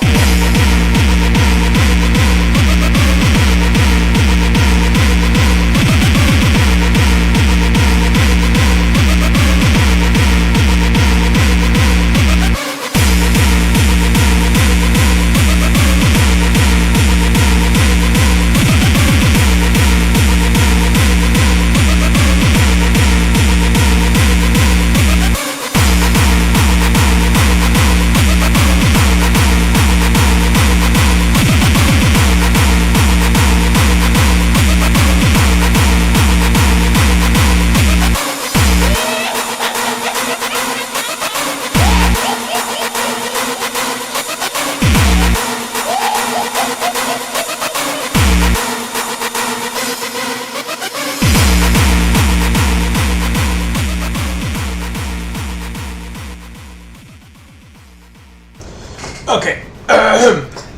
Let me get Higurashi good to go.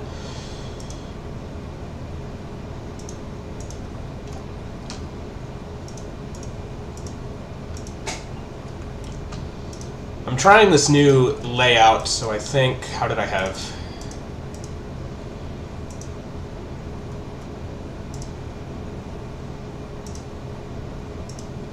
My Higurashi capture might not extend the whole screen.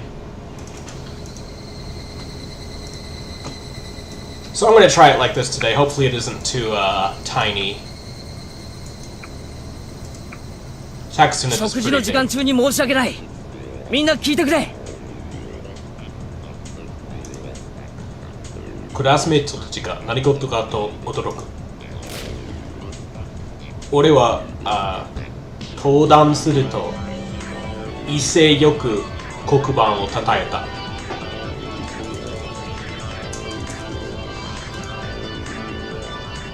Sound of the game versus me. Sound okay to everyone? こういうのはつかみが大切だ。もちろん飯を食いながらでいい。俺が話したいのはクラスメートの北条聡子の件だ。Oh yeah, it will be. That's how I do it. 聡子の名前が出るとみんなシーンと黙り込んで耳を傾けた。クラスの誰もが聡子が気の毒な状況下にあることを知っていた。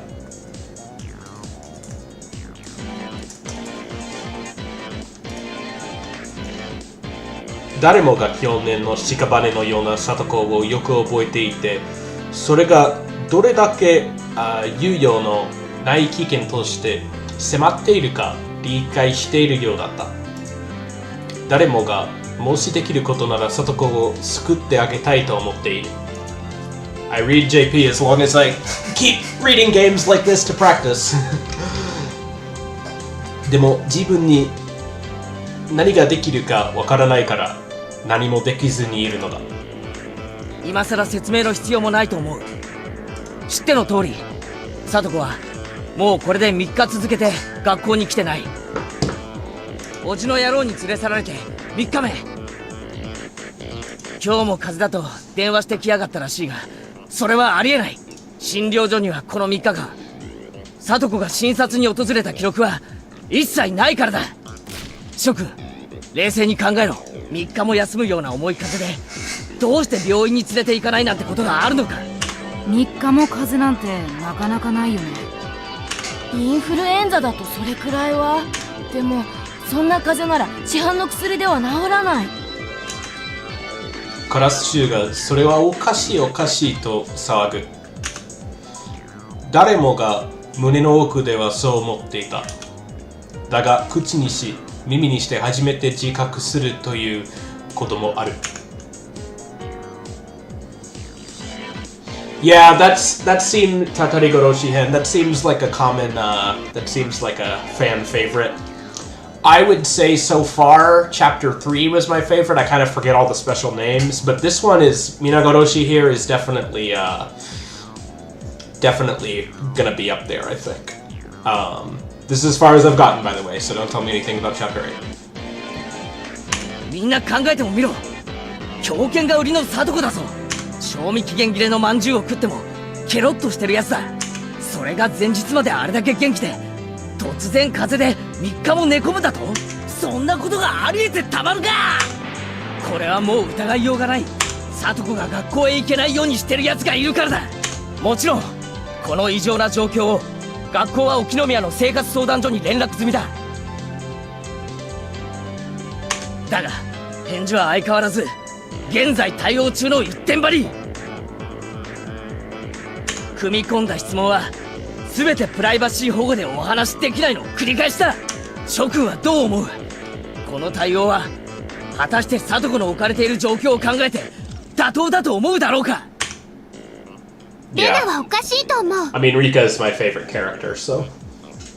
去年聡子ちゃんのおじさんとおばさんがどんな仕打ちをしていたか私たちが一番よく知っている。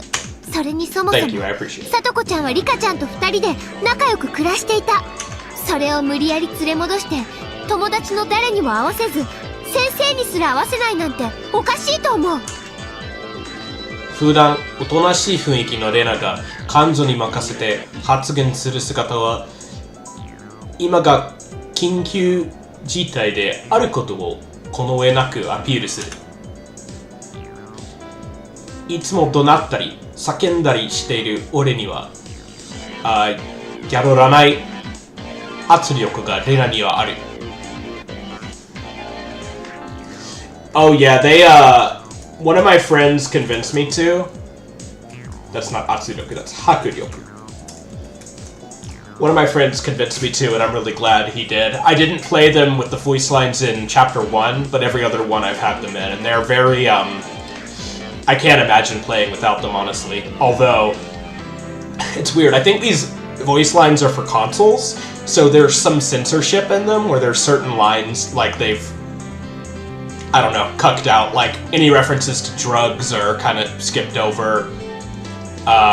There was a reference to abortion, they changed to something else. Yeah. Console cucks, as always, even in Japan, I guess. このような異常な状況を俺たちは放置するのか？聡子は仲間だ、クラスメートだ。俺たちはこの四角い一辺が8メートルもない狭い部屋で春夏秋冬の全てを過ごし、家族と言っても差し支えない時間を共に過ごしている。共に学んだ、共に遊んだ、共に飯を食い、時には喧嘩をしたりした。過ごす時間は劣ってもその濃密な関係は家族にも勝る。そんな第二の家族の危機を俺たちは見過ごせるのか？見過ごせる、見殺せるってやつは挙手をしてみろ。いないな、いるわけないんだ。聡子を見殺しにするな。助けるんだ、俺たちが。ざわざわざわざわ。クラス中が大きなざわめきに包まれる。そうだ、それでいい。俺が大騒ぎすればするほど自然と彼らも大きな声で話をできるようになる。ヒートアップってやつだ。そして俺が血を出せば出すほどみんなも感情を出しやすくなるんだ。そして我が部はすでに動き始めている。聡子を救うためにはどうすればいいかを調べ、すでに行動を開始しているのだ。飛田君、それがわかるか？いえ、わかりません。よし、ならばその作戦を教えてやる。いや何、法律に逆らおうってんじゃない。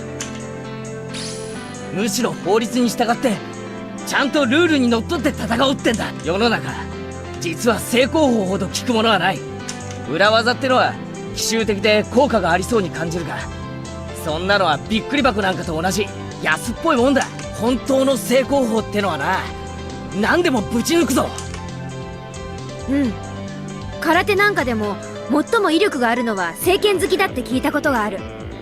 愚直でシンプルな正攻法が最も威力があるのは力学をちょいと考えれば当然のことなんだよね。 This word 正攻法 I think I understand. Frontal attack, okay. だって私たちは聡子を助けるために正しいことをしています。 This outfit is so fucking cute now. This is still pretty good. These console arts look okay. but I mean these are ugly as fuck. But this is the best, undoubtedly. 裏からこそこそ行く必要なんてない。正面から堂々と乗り込んで倒す。倒すって誰かと喧嘩をするんですか？いいことを言うな、岡村君。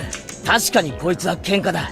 I've always had a soft spot for visual novels that have real photos in the background, like Tsukihime. Guess it has a non-professional kind of charm that adds to it. だがな、殴り合おうってんじゃないぞ。ちゃんとルールにのっとった正しい喧嘩なんだ。その前にまず佐藤を救うにはどうすればいいのかという最初の話に戻ろう。I've only played it with the Ryukishi sprites. And once in a while in a scene, I'll look at the console art because it's worth checking out the differences. But 現状はこうだ。 the correct answer is obvious. 佐藤がいる。叔父がそれを監禁している。一昨日の時点では佐藤に外傷がなかったと相談所が言ってるが、昨日今日で虐待を受けていない保証にはならないぞ。それにな、登校禁止は立派な児童虐待なんだ。ほら見ろ。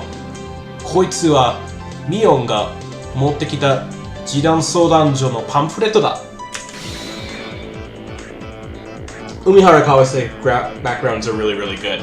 I didn't get super far in that game because it's fucking made for insane people and it's really hard, but I love the way it looks. ここに明記？いや、明記してある。登校禁止は虐待。しかも、おじは1年間里子をほったらかして蒸発してたな。蒸発する、right? Yep. こいつは育児拒否。これもまた虐待だと明記してあるぞ。だが、おととい、学校から通報を受けた児童相談所は、これら2つを彼にスルーし、1年間の育児拒否は水に流し、登校禁止は風のせいだというおじの説明をそのまま鵜呑みだ。It's Karen, right? No, Kare. Kare にするし。しかも訪問した時に里子が外傷がなかったからとりあえず虐待はないだろう。様子見だという批判だ。どうも翔くん。前原さん。No, I haven't. I know it's basically the original of Tsubahibi, but I have not. I would like to, but Sakura no Uta is more priority for me. これは明白な問題です。たとえ北条はそう言っていなくとも問題が起きていないという根拠にはなり得ません。僕もそう思います。どうしてこれで虐待だと認定されないんですか？ Okamura's fucking doofy ass wimpy voice cracks me up every time. ミオンから聞いた内部の情報によると、虐待かどうかを判断するには2日3日 I read 程 this 度の as 時間で Hihan. は My bad. 足りないっ Hana. て言うんだ。虐待というのはもっと何年とか何ヶ月とか恒常的に続いて初めてそうだと認定するものらしい。そこを慎重に見極めないといけないんだそうだ。これをどう思う？里子を数ヶ月間もほったらかしにしようという判断が果たして慎重な判断と言えるのか？言えない！言えない！そうだ、言えるわけがない。相談所には里子の置かれている危機感が伝わっていない。去年の里子がどういう状況だったかが理解できていないんだ。だから様子見なんてのんびりしたことが言えるんだ。ならばどうする、富田君。はい、問題となるのは生活相談所側の認識の甘さだと思います。これについて事情をよく知る人間が説明する必要があると思います。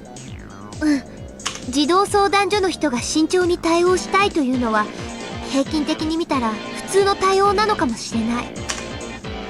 でもそれはさとこちゃんには当てはまらない。おじさんは去年もさとこちゃんをいじめてた。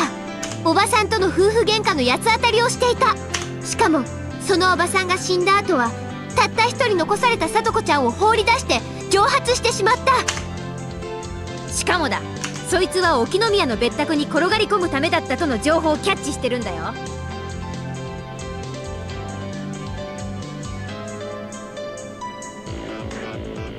Sure. I understand that. I'm very OCD about release order too, but sometimes you just gotta throw caution to the wind and say fuck it. その間残されたさとこはどうしてた？たまたまリカちゃんが一緒に住もうと申し出てくれたからいい。もしリカちゃんがいなかったらたった一人で生きていかなくちゃならなかった。しかもだ、ひなみ沢に戻ってきた理由も I love it. その Yeah. 同居していた女が蒸発したかららしい。要するに捨てられたんだな。それでのこのこひなみ沢に戻ってきて聡子を無理やり連れ戻したってのはどう思う？しかも近所からは聡子が洗濯物を干しているところなどの目撃がある。 Okay, Sentakumono. I've read this as Sentakubutsu in the past, and that's my mistake. One of those ones where they just randomly decide that no, we're not gonna do onyomi anymore, even though it's a fucking jukugo. つまりおじの野郎が聡子を連れ戻した理由はただ一つ。てめえの家事を押し付けるためだけなんだ。そんなの人として許せないです。この教室の中で1年も沖宮の別宅で好き勝手に暮らしてて、捨てられたからってひょっこり帰ってきて威張り腐ってるやつを親なんて思う人いる？いません、いません。そうだ、そんなやつは親じゃねえ。だが相談所はやつを親権者だと呼ぶ。親権を取り消すには家庭裁判所に訴えなければならないなんてのんびりしたことを言いやがる。親かどうかを決めるのは誰だ？裁判所じゃねえだろ。人としての常識が決めるんだ。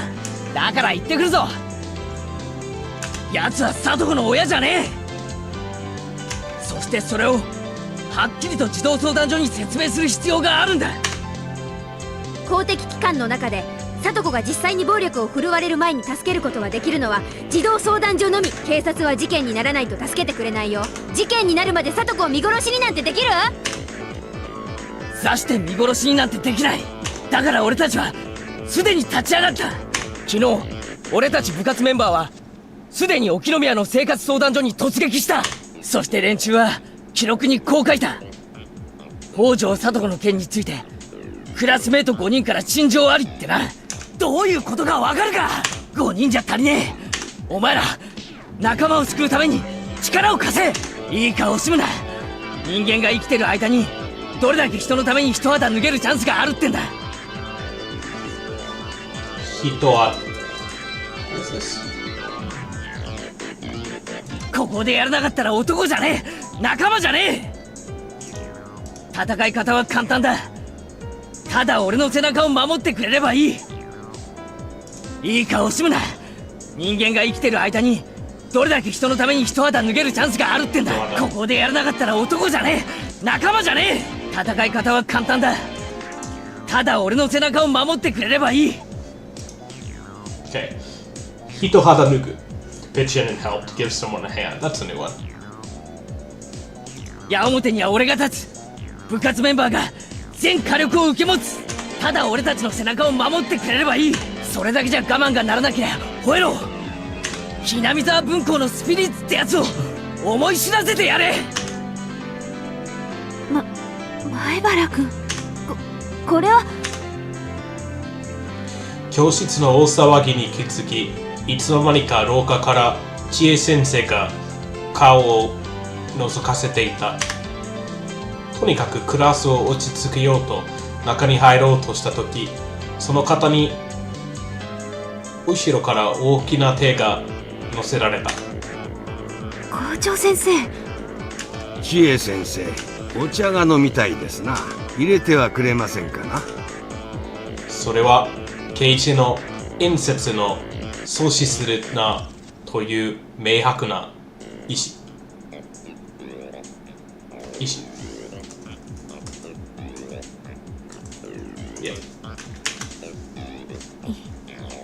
いいんですか？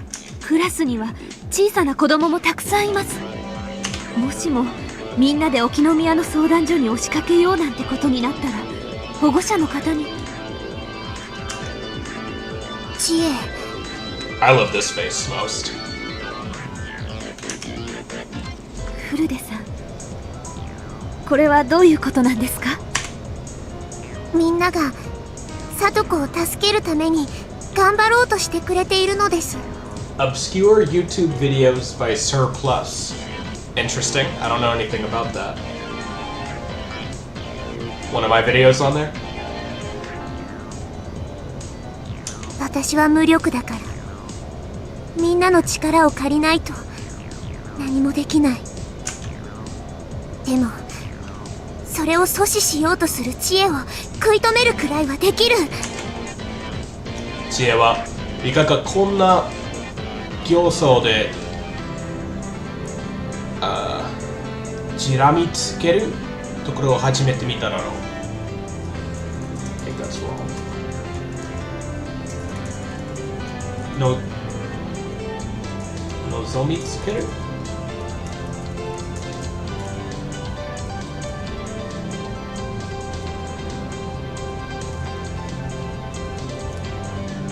Okay. Well, thank you for stopping in. De-googling myself. Yeah. It's not a bad idea.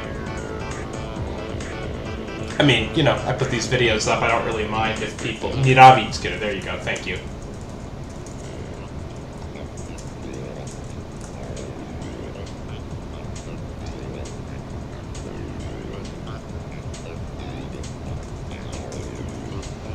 Don't care too much if people discover this one way or another.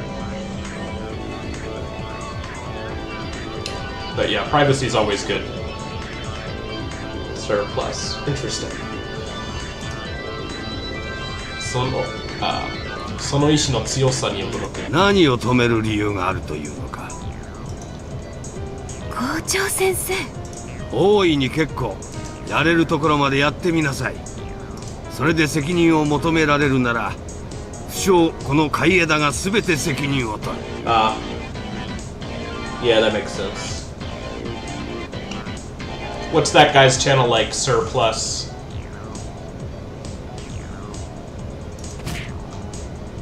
校長は分厚い胸板をガツンを叩いてみせた。I think 胸板 is how you say that. Yep. そこまで見せられては、知恵先生ももうそれ以上は言えない。わかりました。くれぐれも怪我人など出さないように、ルールとマナーを絶対に守ること、約束ですよ。二人ともありがとうなのです。知恵先生、よく思いとどまりましたな。Of course, the Porygon Shock. It's Porygon is the name of the one that was doing it. Yeah, that's a classic. この年をして生徒には教えられることばかりです。よし、覚悟を決めました。教え子は私の娘も同じ。娘をかばわぬ母はなし。よし。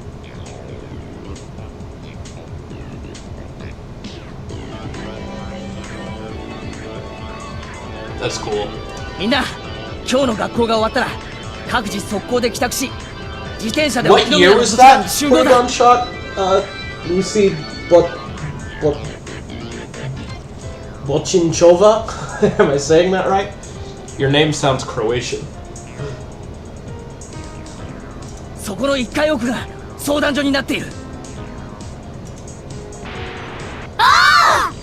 お待ちなさい。知恵先生。先生、まさか俺たちを止めるつもりですか？とんでもない。あなたたちの意志の強さはよくわかりました。Hi, Nesso. Thanks for stopping by. 社会のルールにちゃんとのっとって戦うなら、先生もみんなを支持します。 There you go. 皆さんがちゃんとお行儀よくするか先生も同行します。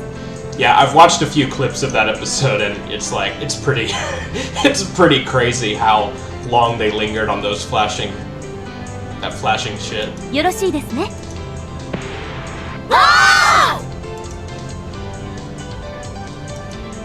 But I love seizure-inducing shit.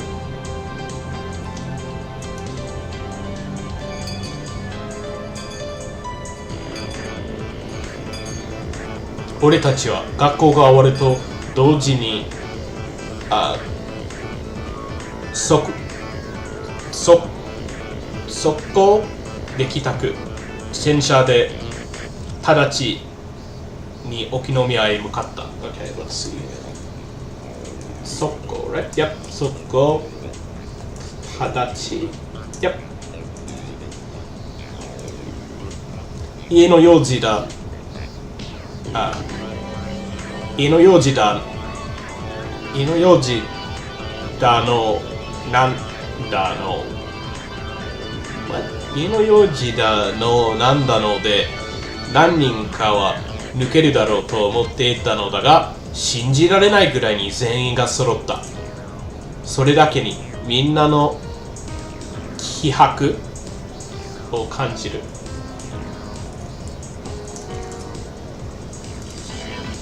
また知恵先生も一緒なのが心強かった。いくら俺が成功法だと歌えてもどことなく後ろめたさが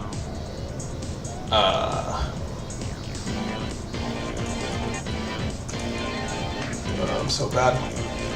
平江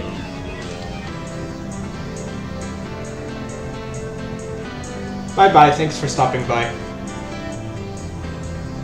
Hikaye, that's Hikaye, right? No? Fuck. God, I'm so dumb. Looking at this.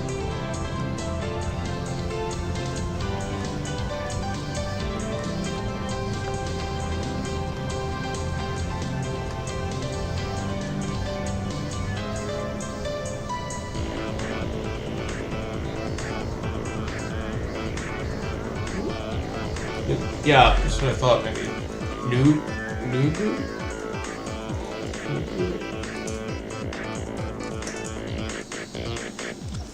Nugu e nakata.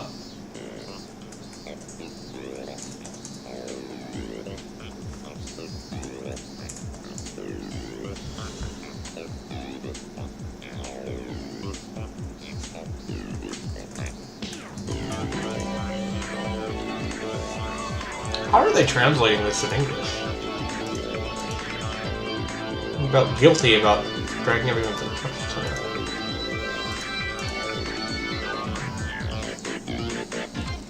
Dokotonaku ushiro metasa ga nukue nakata. Okay, like I couldn't scrub it away. I couldn't brush it away.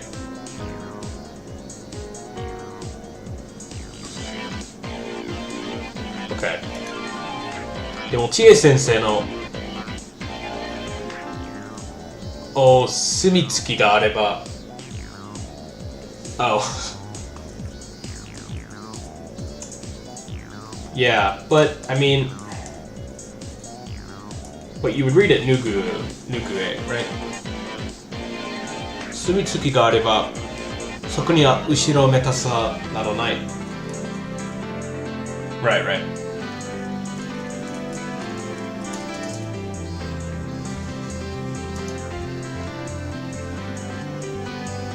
前原さん、窓口までお越しください。はい、前原です。今日はどういったご用件でしょうか。相談表に書いた通りです。北条聡子の保護に緊急性があることを陳情に来ました。Yeah. 何人でお越しですか。皆さんどういったご関係でしょうか。Nugu just sounds so weird, you know? 聡子のクラスメート全員と引率教師です。相談室がそんなに広くないもので、できれば代表の方だけでお願いしたいのですが。なら会議室とかの広い部屋を用意したらどうですか？部屋に合わせるんじゃなくて私たちに合わせるべきだと思います。お待ちください。かなりうろたえてるようだった。事務員は一度待合室のソファに戻ってくれというような仕草をすると、おろおろしながら内線電話で訴えているようだった。レナさんってやりますね。今のはプロの私でも絶妙だと思うタイミングの脅しでした。それって多分褒め言葉じゃない。レナは相手の心の機微を読むのがうまい。He can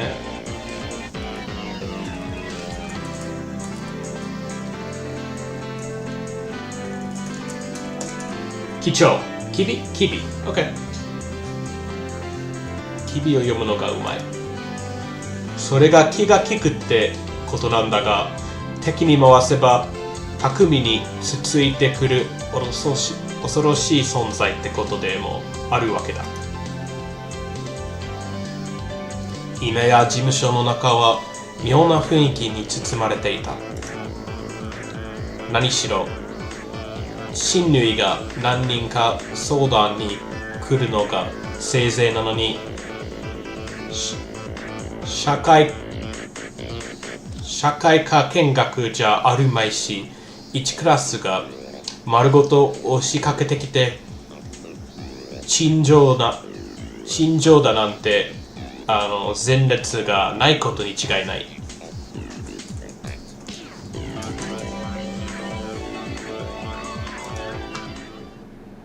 どうもどうも、係長の原山と申します。どうぞ皆さんおかけください。本日はご多忙の中押しかけさせていただき申し訳ございません。ひなみ沢分校の千恵と申します。よろしくお願いいたします。人数が昨日の5倍となり、should remember this for the time. 引率者、引率者に大人もついたことで、俺たちの格が急に上がったようだった。This music is weird. 狭い相談室ではなく、レナが要望した通り、全員が座れる教室台の会議室に通された。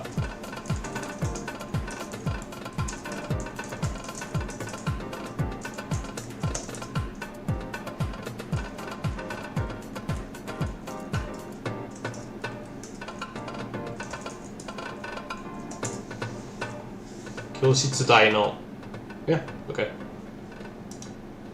しかも昨日の相談員に加え、係長という上司まで同席した。では代表の前原くんに譲ります。それだけ言うと、千恵先生は一番遠い席へ下がった。あくまでも引率だ。それにこの喧嘩は俺たちが打った。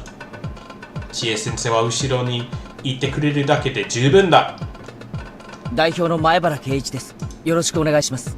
ですね、昨日前原さんとお友達の方5人がお見えになって、北条聡子さんの件で貴重なご意見を承ったとのお話は聞かせていただいております。本日はそれとは別のお話でしょうか。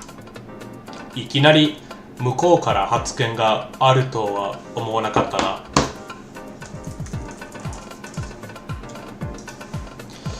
どういう意図だ？なんだか曖昧で気持ち悪い。自分たちに非があるのかないのか分かりかねてて、出方を探ってるみたいだね。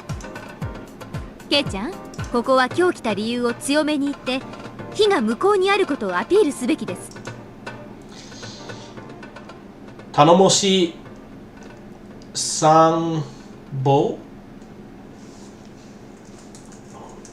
頼もしい参謀、参謀たちが後ろから分析を入れてくれる。なんだか外国の首脳と会談してるみたいな気になってきたぜ。そうだ、俺は今首脳なんだ。クラスを代表している。品を吹くな。だけれどきっちり押し通せ。吹く。品を書くな。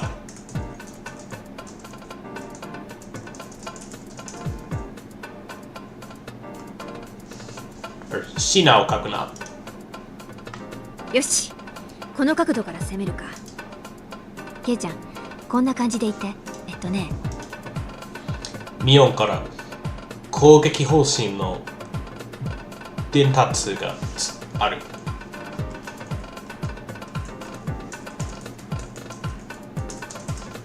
I like this music. やはりミオンはこうでなくちゃな。打たれ弱いながら矢面にはい太い飛ぶといい太い俺が立てばいいんだ。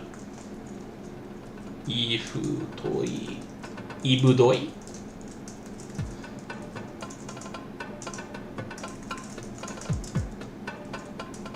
ずぶどいずぶとい。そしてミオンは背後から適切な指示を出す。俺は仲間たちの分析と指示を取り入れ、代表者らしく冷静な校長で言った。いえ、ずぶとい。その前にそれを確認させてください。今日私たちが来たのは、昨日お話がしっかり伝わっているかどうかを確認したかったのです。申し訳ございませんが、昨日私たちがお話しした内容を把握されているかお教えください。箇条書きを読み上げる程度で結構ですので。 Yeah, it's really good. First I've heard it. 1秒の間があった。時間に直せば一瞬だが、この状況下では長考に入るだろう。係長の顔がどんどん冷静になっていくのがわかる。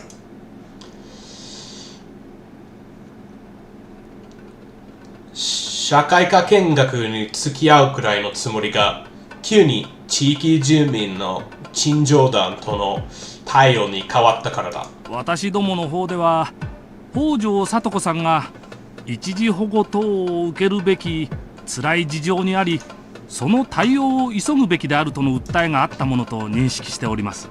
その際、当方の職員から決して傍観ではなく、現在対応を協議中である旨を説明させていただいたと思います。北条聡子の叔父が去年の時点でも虐待をしていたという事実を加味した上でも、緊急に対応する必要がないとお考えですか？ですね、去年の時点では北条哲平氏が虐待を行っていたという情報は当方では確認しておりません。ざわざわざわざわ。はあ？去年のあんたたちは何をやってたんですか？おじおば夫婦で共にいじめてたんです。まさかおばだけがいじめてたって認識じゃないですよね？本来なら個人情報なので申し上げられないことですが、皆さんには特別にお話しします。去年の件では叔母の玉江氏と聡子さんにトラブルがあったことは確認しておりますが、叔父が関わったという認識はありませんでした。実際ご近所の方からの聞き込みでも、玉江氏にややヒステリックな傾向があるとは聞けましたが、叔父である哲平氏の名前が出たことは一度もありません。それはおばさんが特に陰湿だったから目立っただけだと思います。おじさんがいじめていないという証明にはならないと思います。なるほど。では去年の時点でも鉄平氏は児童に虐待を加えていた可能性があると。係長と相談員は初耳だというのをジェスチャーで示したいのか、手帳に万年筆を走らせている。万年帳万年筆。That's right. つまり私たちが来たのはそういうことです。相談所に状況把握が正しく行われていないからです。聡子が置かれている状況をちゃんと理解できたなら、これがどんなに緊急性のある問題かすぐにわかるはずです。なるほど、お話は分かりました。鉄平氏の件については改めて調査させていただきます。昨日もお話ししましたが、おじは1年間育児放棄をしていたはずです。それについて昨日はお返事がいただけませんでしたが、相談所さんはどうお考えですか？もちろん当方でも鉄平氏が1年間自宅を開けられていた件は把握しており、それについて鉄平氏にもお尋ねしています。で、おじのやつはそれになんて回答したんです？プライバシーで話せないってんでしょうけど、それは聡子を1年間ほったらかすに値する回答だったわけですよね。おじが沖宮に別宅を勝手に構えて1年間ほったらかす理由になるってんなら、その旨一筆入れてもらいたいです。そうなんですか。私どもは鉄平氏が聡子さんを養育するためにやむなく出稼ぎに出ていたという説明を受けておりまして、そのようなお話は初耳です。なんだそりゃ。A difficult country, and yeah, it's not the hardest I've read. I feel like after I've read enough of these, I got used to Yukishi's writing style and some of the words that appear over and over in these, and I'm more used to it, but it can be hard going at first, for sure. そんな下手な嘘を信に受けるのかよ。Probably not 信に。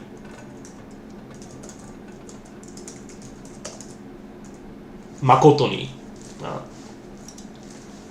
初耳だって言うなら、聡子ちゃんは今日で3日続けて休んでいます。昨日から風邪という連絡は来ていますが、村に唯一の入江診療所に聡子ちゃんが診察に訪れた証拠はありません。I use both, mostly in classes, but a bit on my own as well. 3日も寝込みに病気で病院へ通わせない親の対応をど I うお used 考 another え textbook ですか？ series called Tobira, which was pretty good. いえ、1日を休まれたのか確認しておりますが、3日も続いているとは、それも初耳です。ただですね、私どもの職員が直接お伺いし、聡子さんに虐待の事実確認をして本人の否定を得ています。鉄平氏と一緒に今後も住み続けたいですかとの問いにイエスのお返事をいただいておりますわけで。本人が虐待はないと言ったら、それで虐待はないことになるんですか？そこがですね、難しいところでして、虐待というのは児童本人にとってそうであるかどうかがとても重要なんです。いじめの定義と同じですね。やってる方がいじめだと思わなくても、受けている方がいじめだと思えば、それはいじめなわけです。それはつまり聡子ちゃんが自分で私はおじに虐待を受けています、助けてくださいって言わないと助けられないという意味ですね。いえ、だからそこまで極端には申しておりません。もちろん相談所で客観的に判断して児童の健全な育成に支障があると判断した時には緊急の判断をすることもあります。ですが聡子さんは現在それほど危機的な状態にはないと考えています。危機的な状態にはない。これは現在の相談所の判断を一言と示すものだった。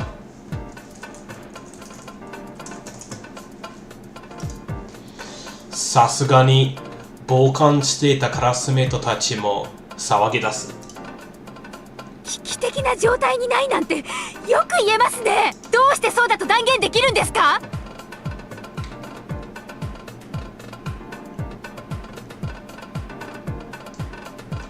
？Use me in Nihongo in class once I liked it, but I don't think it works unless you're also reading or listening Japanese a lot to supplement it. Probably, yeah.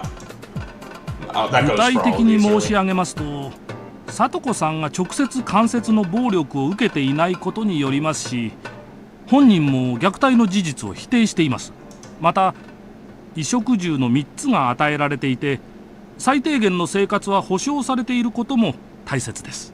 客観的に判断して鉄平氏は親権者としての責務を全うしていないと断言できるレベルではありません。鉄平氏も聡子さんも現在の生活に不満は申しておりませんでした。鉄平氏の去年の接し方やこの1年間の話は今後指導していく余地があると思いますが、とりあえずですね、皆さんにはちょっとお耳に痛い話になるかと思いますが、虐待があるというのは正直なところ少々皆さんの過剰な反応ではないかと思います。過剰な反応ですか？落ち着いて圭一君。向こうの攻撃は軽く受け流して様子を見よう。くそ、なんだって向こうは急にいたけだかになったんです。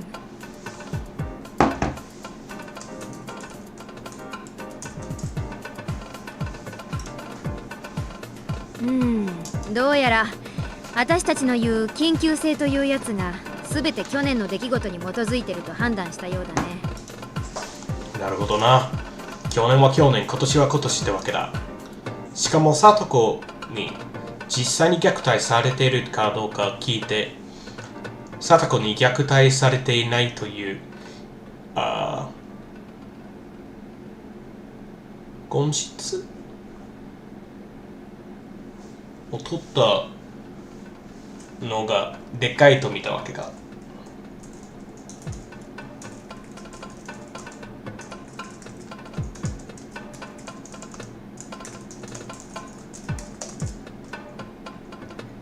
現地を取ったのがでかいとわけだ。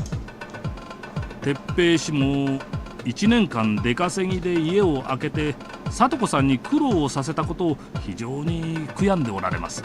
今後は唯一の肉親として聡子さんに愛情を注ぐと言われております。ダーン。すごい音がした。誰かが机を叩いたのだ。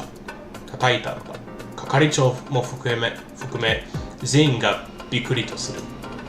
こういう短気なのはシオンか？違った。レナだった。うお。大魔人も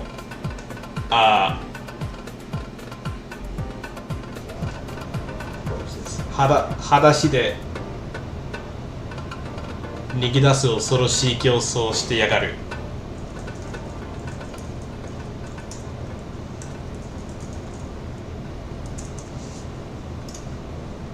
子供は家族愛によってしか育めないものがたくさんあります。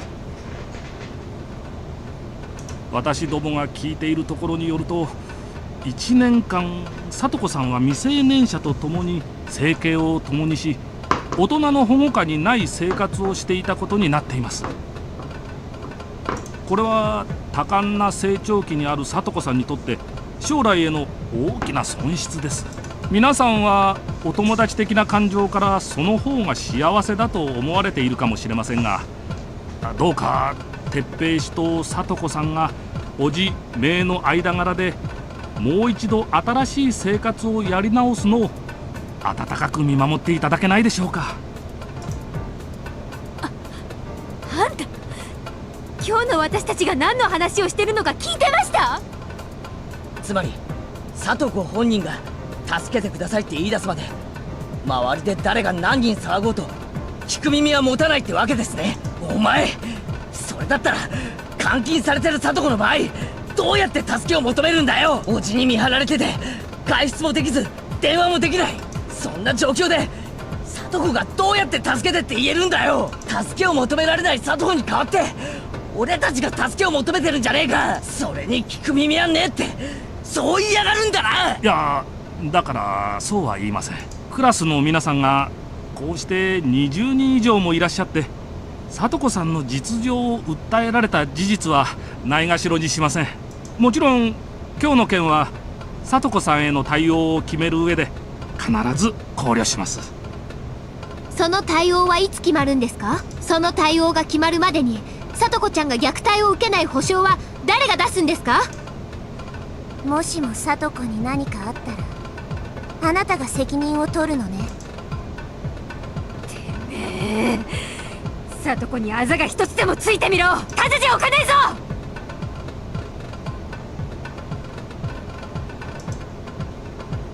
シオンさん、言い過ぎです。係長さん、その対応を決める期限を教えてください。そうだ、対応を検討するって、いつまでのんびりと検討する気なんだよ。ですから聡子さんのためにも慎重な対応を決めなければなりません。当然そのためには今後も本人と哲平氏への面接を重ね、より良い親子、いえいえ叔父姪の関係が築けるよう是正していきます。どうか聡子さんのためを思えばこそ、もうしばらくの間温かく見守ってあげることはできないでしょうか。一つ聡子さんのためにもご趣旨をお汲み取りいただけますと助かります。それは私たちは緊急に保護するべきだという訴えに対し、緊急性はないというお返事だと読み取らせていただいて結構なんですね。なかなかと煙に巻かれて何を言われているのかわからなかったが、レナに言われてハッとする。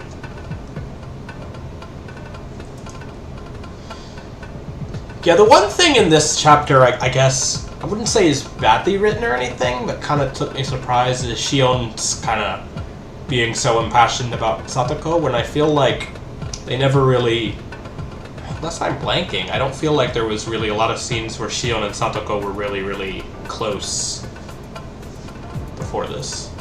But she obviously cares about all the everyone in the friend group, just those two in particular. But it's still very effective. 対応をお急ぎで決めてくれというのに対する返事がこれということは、つまりはそういうことだ。緊急性はないという明白な返答。いや、返答。もちろん緊急性がある可能性もあることは皆さんからのお話でよく分かりました。ですので緊急性があるか否か、もう一度よく検討してみようと思います。どうか本日はそんなあたりでご理解をいただけないでしょうか。一見腰が低いような言い方だが、聡子の置かれている状況の緊急性については双方の主張は平行線だ。向こうに歩み寄るつもりはないらしい。確かに向こうは役所だ。それに聡子という一人の人間の人生を左右しかねない権限を持っている。それを思えば慎重に検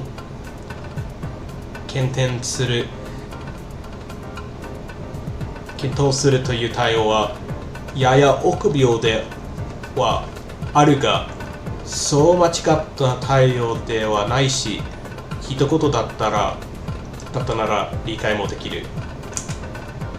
だが聡子の置かれている状況はそんなに悠長ではないのだ。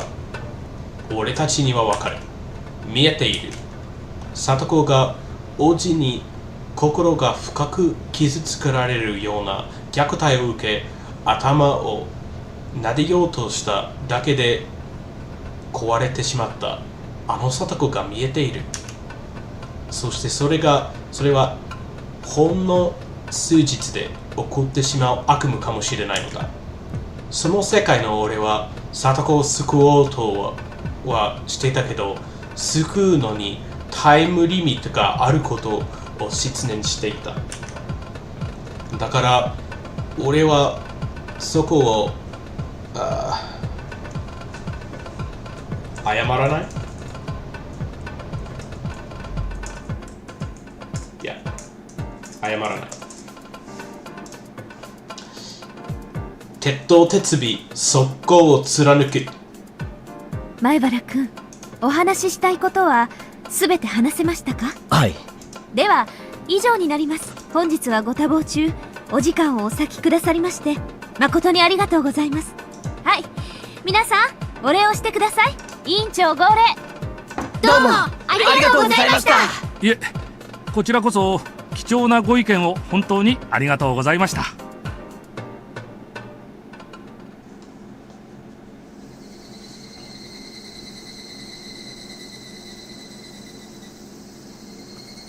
オッケー、みんなお疲れさん。気をつけて帰りなね。ひとまず俺たちはひなみ沢に帰ってきて解散することになった。ミオンが委員長らしく解散の号令を出す。だがみんなはすぐに解散せず、今日の話はどういうことだったのかとワイワイ話し始める。ひなみ沢まで自転車で帰ってきたわけなので、みんな戻ってくるまで会話をしていない。だからこうして自転車を降りたので、みんな言いたいことが咳を切って溢れ出したらしい。みんな初めての経験なんだよ。全員で力を合わせてクラスメートのために戦うという経験が。なんだかダム戦争の時みたいですね、こういう盛り上がり方は。そうだね。考えてみればここにいる子たちの一部はダム戦争を覚えていても参加したわけじゃないだろうしね。まああの時より紳士的ですよ。誰も血を流さないし、火炎瓶もなければ機動隊もいないし。団結はひなみ沢の花なのです。そうだね。おじさんも久しぶりに血がたぎってきたよ。ダム戦争の時、村中が老若男女の区別なく団結して戦ったという武勇伝は引っ越してきたばかりの俺でもよくしている。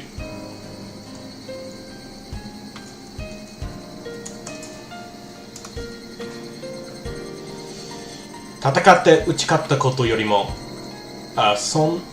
村全体で一丸となって立ち上がったことの方がポイントらしい。1人には2人で石を投げ、2人には4人で、4人には8人で、1000人には村すべてで立ち向かえ。何？ことわざ？ああ、大昔に大ババ様が言ったとかいう言葉です。村全体で結束して戦えっていう劇なんだそうで。一人には二人で戦い、1000人には村全体で。なるほどな。常に団結して敵を圧倒しろってことか。それだけの意味ではありませんよ。団結して戦うという意味はもちろんですが、一人のために村全体で結束して戦えという意味も含まれています。個人の痛みを全員で共有して我が身と思って戦おうというのが本来の意味ですね。なんだかすごい。今の私たちにはすごく重みのある言葉ですね。ってことはつまりそういうことさ。俺たちの戦い方は実にひなみ沢的だってことじゃねえか。I just noticed the title of the stream still says December 5th. That was a fucking blunder. Well, I'll probably rename it when I end this and the VOD is done. なるほどな。みんながこうして全員で協力してくれたのは俺の演説に感動したからじゃなくて、そういう団結の土壌があったからなんだな。クラスメイトたちはそれぞれのグループに分かれて、今なお帰ろうとせず積極的に議論をしているようだった。それはある者にとってはダム戦争の再来であり、ある者にとっては小さい頃から聞かされてきた武勇伝に自分も加わるチャンスでもある。まるで何年かに一度の祭りのような高揚感すらあるようだった。もちろん今日の話し合いが空振り空振り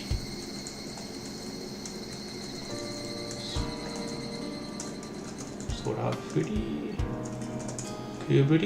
空振り空振りに終わったことを侮る声がほとんどののだが。Not 侮る What is this? 憤る。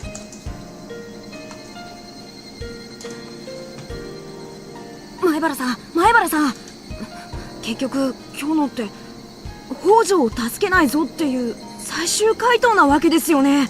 そこまで致命的に言ったわけじゃないが、見殺しって意味ではそうだろうな。僕たちは近所だから、あいつがどんなやつか昔からよく知ってます。あいつは普通じゃないですよ。相談所があいつのことを何も分かっていないのがよく分かったです。今日のこれきりで終わりにしたらダメだと思います。富田君と奥村君も一人前の眼差しだった。俺の背中は守ってくれればいいなんてそれだけの存在じゃない。積極的に攻めようという強い意志が宿っている。僕たちも北条を助けるためにもっと頑張らないといけないと思います。異議なし賛成。男子も女子もなく、みんなが規制の上げるその様子は普段の好き勝手に遊び回っている彼らからは想像もつかない。だからこそ頼もしかった。ああ、当然だぜ。聡子は仲間だ。絶対に助け出す。そのためにどうかまた力を貸してくれ。水臭いですよ前原さん。これはクラスメートとしての務めです。前原さんに頼まれたから戦うことじゃない。僕たちが自発的に参加しなければならない戦いなんです。おお、富田君もなかなか言うようになったね。明日もまたみんなで押しかけますか。手を休めたくないところだね。継続は力なりって言います。私もレナさんに同感です。でも今日と同じメンバーでまた押しかけてもまたかで終わりだね。今日が効果的だったのは昨日よりも大人数で押しかけてきたって点なんだからさ。じゃあ今日よりももっと大勢で行けばいいってことかな。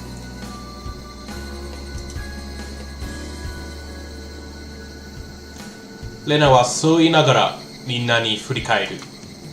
みんなもレナが何を言いたいか分かっていた。The sentences are very short in Higurashi, I would say. There's no really long paragraph-sized sentences like you get in some VNs. ひなみ沢の子供は全てがひなみ沢の学校に通っているわけじゃない。半分ぐらいの子供ははるばる沖宮の学校まで自転車で通っている。その子供たちはもちろんクラスメイトではないので学校では会わないがご近所の友人たちばかりだ。当然狭い花見沢だ。狭いひなみ沢でのこと。聡子のこともクラスメイトと全く同じによく知っているし、聡子が今どういう状況にあるかは村中に知れ渡っているはずだ。Yes, it's very good. It's very good, honestly. It's why I like to read this on stream. 何しろひなみ沢は噂の伝達速度が光に生じる速度くらいありそうだからな。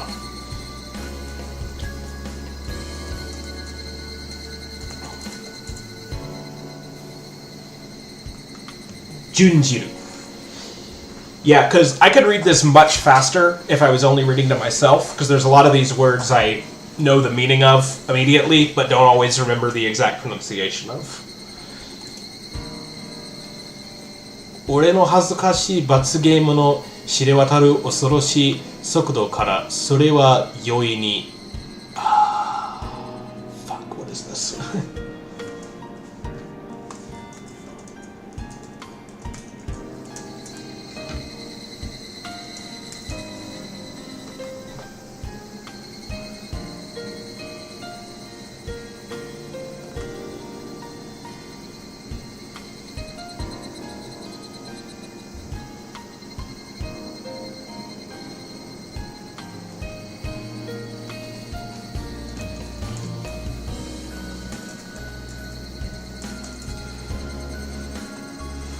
伺える。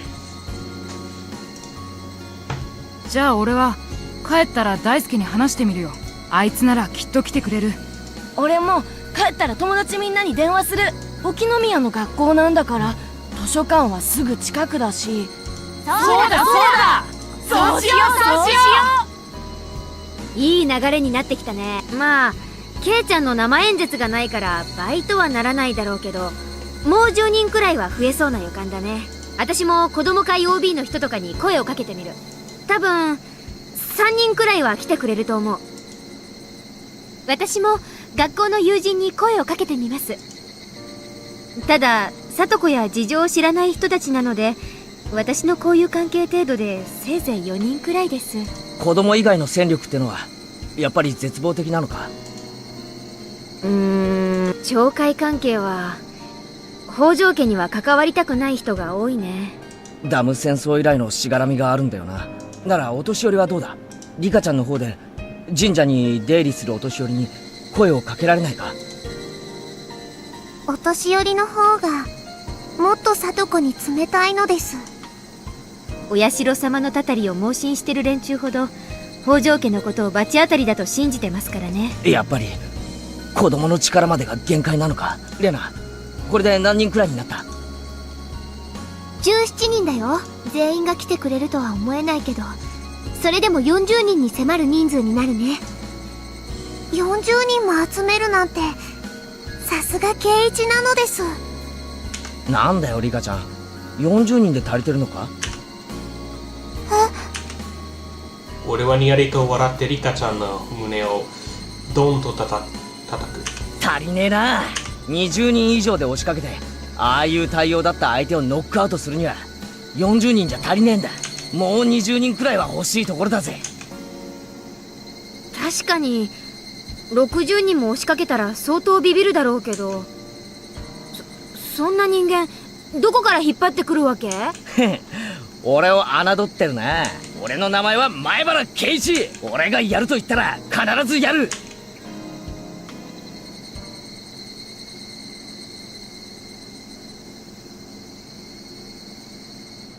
説明は以上だ。亀田君、明日の夕方に第三波攻撃を仕掛ける。どうか力を貸してくれ。 K の頼みなら断りたくない。俺たちは同じジャンボパフェをつつき合った仲。それは義兄弟のちぎりにも勝る。だから俺も K に力を貸したいっすよ。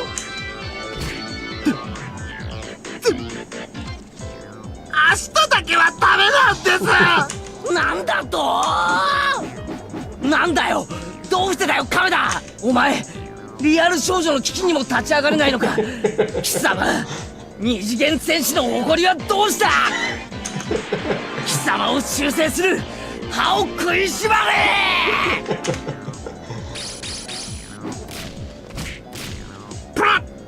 I missed this shit. This chapter was pretty somber until now. 待ってください、ケイさん。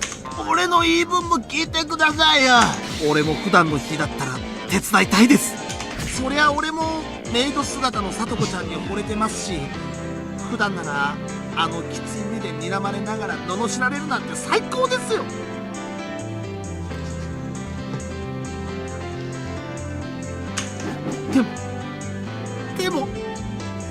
日だけはダメなんです。なんだと貴様、言ってみろカメラ。てめえ親の葬式程度だったら奥歯の3本は覚悟しやがれ。だって明日はデザートフェスタの当日なんですよ。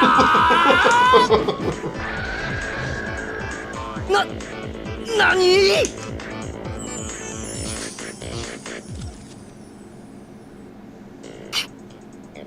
ケイさん、デザートフェスタっすよ、デザートフェスタ。俺らの間じゃより優雅にデザフェって呼んでるっす。フェがひらがななのがポイント高めなんです。実は俺チケットが当選してるんすよ。他の誰も誘いません。ケイさん、俺と一緒にデザフェに行きましょう。そして俺と一緒に生クリーム少女たちをベロベロ食べ放題っす。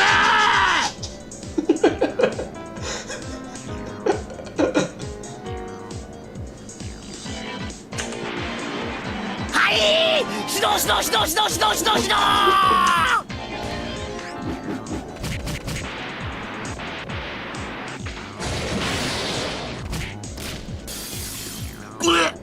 こもピー。そんなケイさん、翌日からなら協力します。だから明日だけは勘弁してください。どうかよろしくお願いしますっす。ケイチくん、とりあえず明日だけは許してあげてもいいんじゃないのかな。いやダメだ、今日は勘弁だな。カメだってめえ、ケーキとリアル少女を天秤にかけやがったな。少女を大切にできるからケーキをめでる資格があるのだ。そもそも貴様は聡子の良さが分かってない。まるで分かってない。いいか、そもそも聡子の魅力は一見ツンツン、フラグが立つとデレデレのツンデレにある。ツンデレ最大の魅力はツンとデレの格差にあるのは貴様も知っているはずだ。普段はツンツンしてて色気のかけらもないのに、スイッチが入ると途端にデレデレ。このオンオフの段差こそが魅力なんだよ。それはまさに前半と後半でシナリオがガラッと変わる日暮らしそのものじゃないか。つまり聡子こそはミス日暮らし。This is really good because I missed the Otsukare-sama Kai from the last couple. そこに今や定番のスパイス妹味が加わり、しかも属性は総受け。程よい反抗心は実に心地よく、恋愛依存症っぽいヒロインが氾濫するこの世界に颯爽と降臨したニュージェネレーション。どのくらいすごい降臨かってと、あれだ、金色の野に姫姉様が降臨するくらいすげえぞ。神じゃねえからな。ウプウプとかパス希望とか言ってんじゃねえぞ。その魅力を分からずに貴様なんだ、二次元戦士の誇りはないのか。何？ポリゴンの発達で今は疑似三次元だと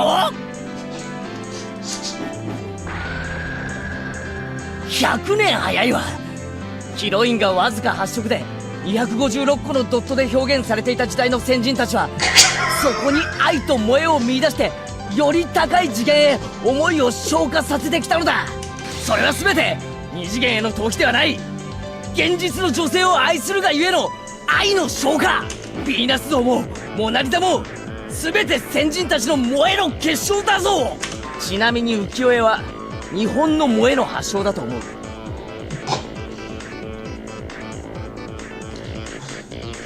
うにょーんと曲がった顔が可愛い時代があったんだ。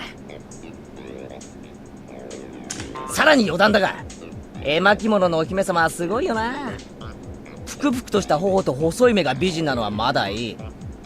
風呂も入らず香りでごまかすとは何事。お風呂上がりのちょっとした蒸気した顔にこそ美しさを見出すのは俺だけか。しかもあんな重い十二一駅で生活なんて考えられないぜ。voice actors are not even close to what's going on right now. Too many lawsuits waiting to happen, I guess. でもな、かつての男どもは燃えたんだよ。すだれとついたてに隠された向こうに美少女の姿を見たんだ。そう、俺たち男は想像力を働かせて壁の向こうの真実を探り、真のプレシャスを思い描いて冒険する求道者だったのだ。それなのに貴様は高く分厚い壁を一切経ないリアルの少女をなぜ選べないというのか。それは目的を忘れ手段に溺れた明白な証拠。想像の中の女性像は現実を否定する存在ではない。俺たちは現実の女性をこよなく愛し、故に想像の世界からそれを高度に再現できる新世代男子なのだ。そもそも現実より美しい存在なのに想像というのが良くない。なんだか逃避しているみたいだからな。ほらあれだ、テレビドラマの俳優に惚れるのは正常だが、アニメのキャラに燃えるのは危険分子扱いされる今の風潮がそれを反映している。I thought this was supposed to be in the 80s. とりあえず俺が言いたいのはただ一つ。リアルを愛するからこそアニメのキャラは可愛いんだ。いやもちろんリアルポリゴンのキャラも捨てがたいんだけどね。余談だけど最近の3次元ポリゴン技術が疑似アニメキャラを作れるって本当？そんなことはどうでもいい。リアル少女のために一肌脱がんかい壁だ。Fucking losing it, man. すみません。俺が間違ってました。俺は一体何を勘違いしていたんだ。ああ、俺はなんてことを。いいんだ亀田、過ちは気づくためにある。そしてお前は気づいてまた男をでかくした。さあ俺の手を取れ。ミレニアムの扉はすぐ目の前にあるぞ。圭一くんと亀田くんすっごい楽しそうなんだけど、レナちっとも話についていけない。ついていかなくていい、ついていかなくて。 K の話は分かったぜ。俺も男だ。女の子を救うためなら喜んで協力するぜ。デザートフェスタは年に4回あるんだ。そのうちの1回くらい行けなくったって未練はないさ。未練タラタラなのです。あ、そういえばミオン、例の叩き売りオークションの司会の報酬に確かデザートフェスタの年間チケット3年分だったよな。どうだ亀田君、そのうちの1年分を譲ってやるよ。いや、よしてくれ K。 俺も男だ。女の子を助けるために報酬で釣られたなんて言われたら恥さらしもいいところっす。しーちゃん、何か優遇してあげられないのかな。じゃあこれでどうでしょう。ブラックリスト帳消しで。ブラックリスト？なんだそりゃ。ああ、一般の人は知らないよね。エンジェルモートはこういうお店だから困ったお客さんもたまにいるんだよね。それで困った人の名前はどんどん書いていって、一定ポイントに達したら漏れなく入店お断りの刑になるってわけよ。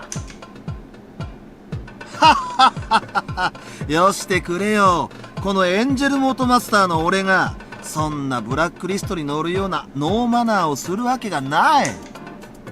出会い頭を装ったおさわり2回、頼む気のないオーダーコール、チケットの店外取引エトセトラであと1点で入店お断りだったりしてます。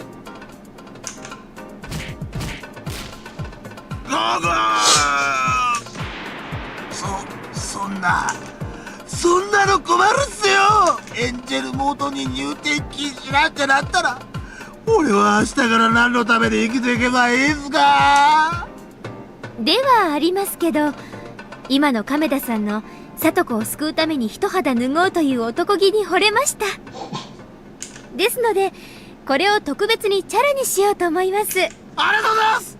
ありがとうございます。ねえみーちゃん、本当にブラックリストなんて存在するのかな。さーてね、おじさんは知らない。亀田君、本当にすまん。デザートフェスタでは落選したら俺に声をかけろ。絶対に同席者に混ぜてやるからな。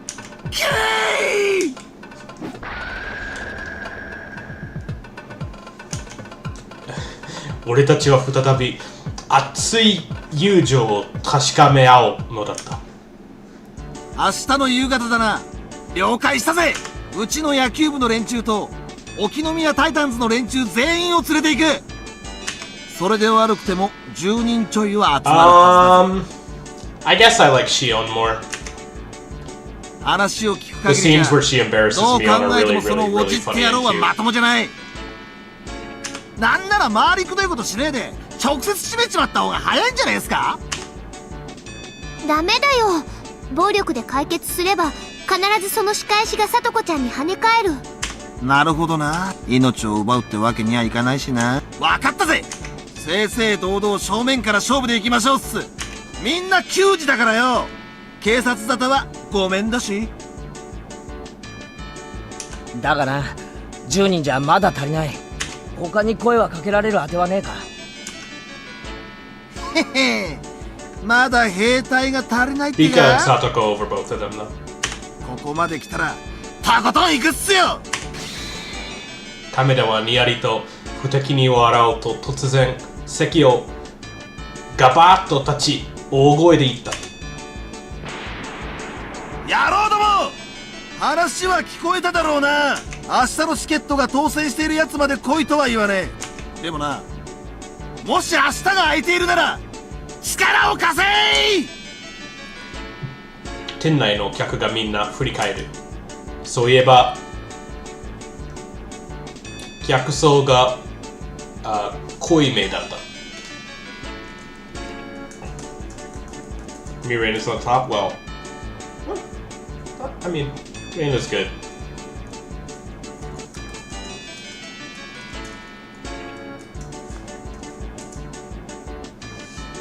客層。デザートフェスタは明日だから、今日は普通の一般日。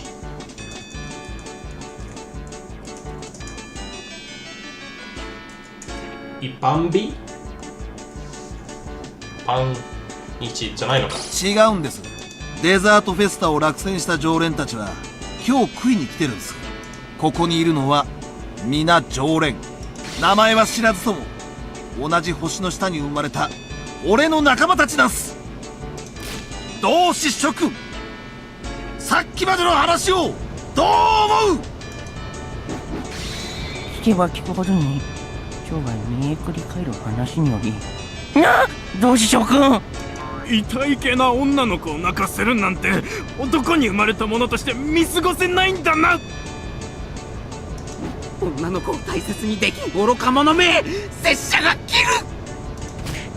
想像の中ならともかくリアルとの区別もつかぬとは論外でござるよ。同志 K、 黙ってついてこいって言ってくださいです。俺たちはあんたの食いっぷりに惚れてるんだ。沖宮中隊着艦整列。同志 K、 いつでも突撃命令を。佐渡城救出作戦了解。作戦開始は明日夕刻。 Yeah, I miss this era when everyone knew that this was the guy playing the games and watching the anime. おけを合わせろ。医者は書いておけ。どうせ死ぬならこの時だ。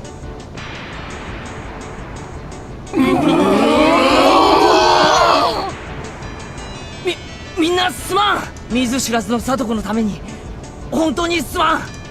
見ず知らずだからといって見殺しになどできないにゃりん。それに我々は里子城のこともよく存じております。城がよく顎のところにクリームがついているのに気づかなかったりするとき、同胞は胸の奥からこみ上げる桃色の感情に酔わされるのであります。よって人事ではないのであります。よしわかった、野郎ども。てめえらの命はこの俺前原圭一が預かった。てめえらには俺の背中を預けるぜ。明日の夕方だ。気合を入れやがれ。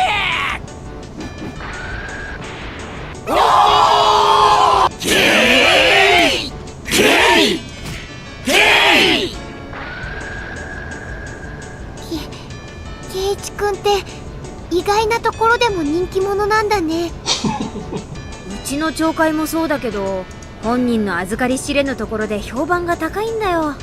同性に訴えるカリスマでもあるのかね。お店の子たちも聡子の事情に同情してくれてるみたいで、非番で近所の子が何人か行きたがってるみたいです。すごいね、圭一君。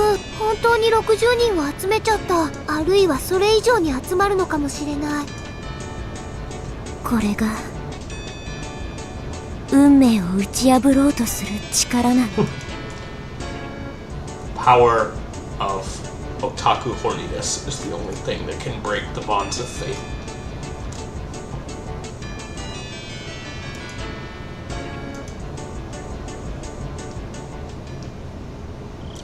Alright. It's the end of that chapter, so we're gonna stop for there. Thank you everyone for watching. I am going to end this stream, and I have some availability the next few days, so we'll see. I might stream tomorrow or the day after. Probably a little later in the day, but not sure yet. Anyway, thank you everyone for watching, and thank you again, someone named your mom, for the tip earlier. Someone tipped me through Streamlabs, but I think something didn't come up on I'm not sure if something came up on screen. I have a Stream Elements link in my description, because that's the one that's tied to appearances on the screen, so just for record.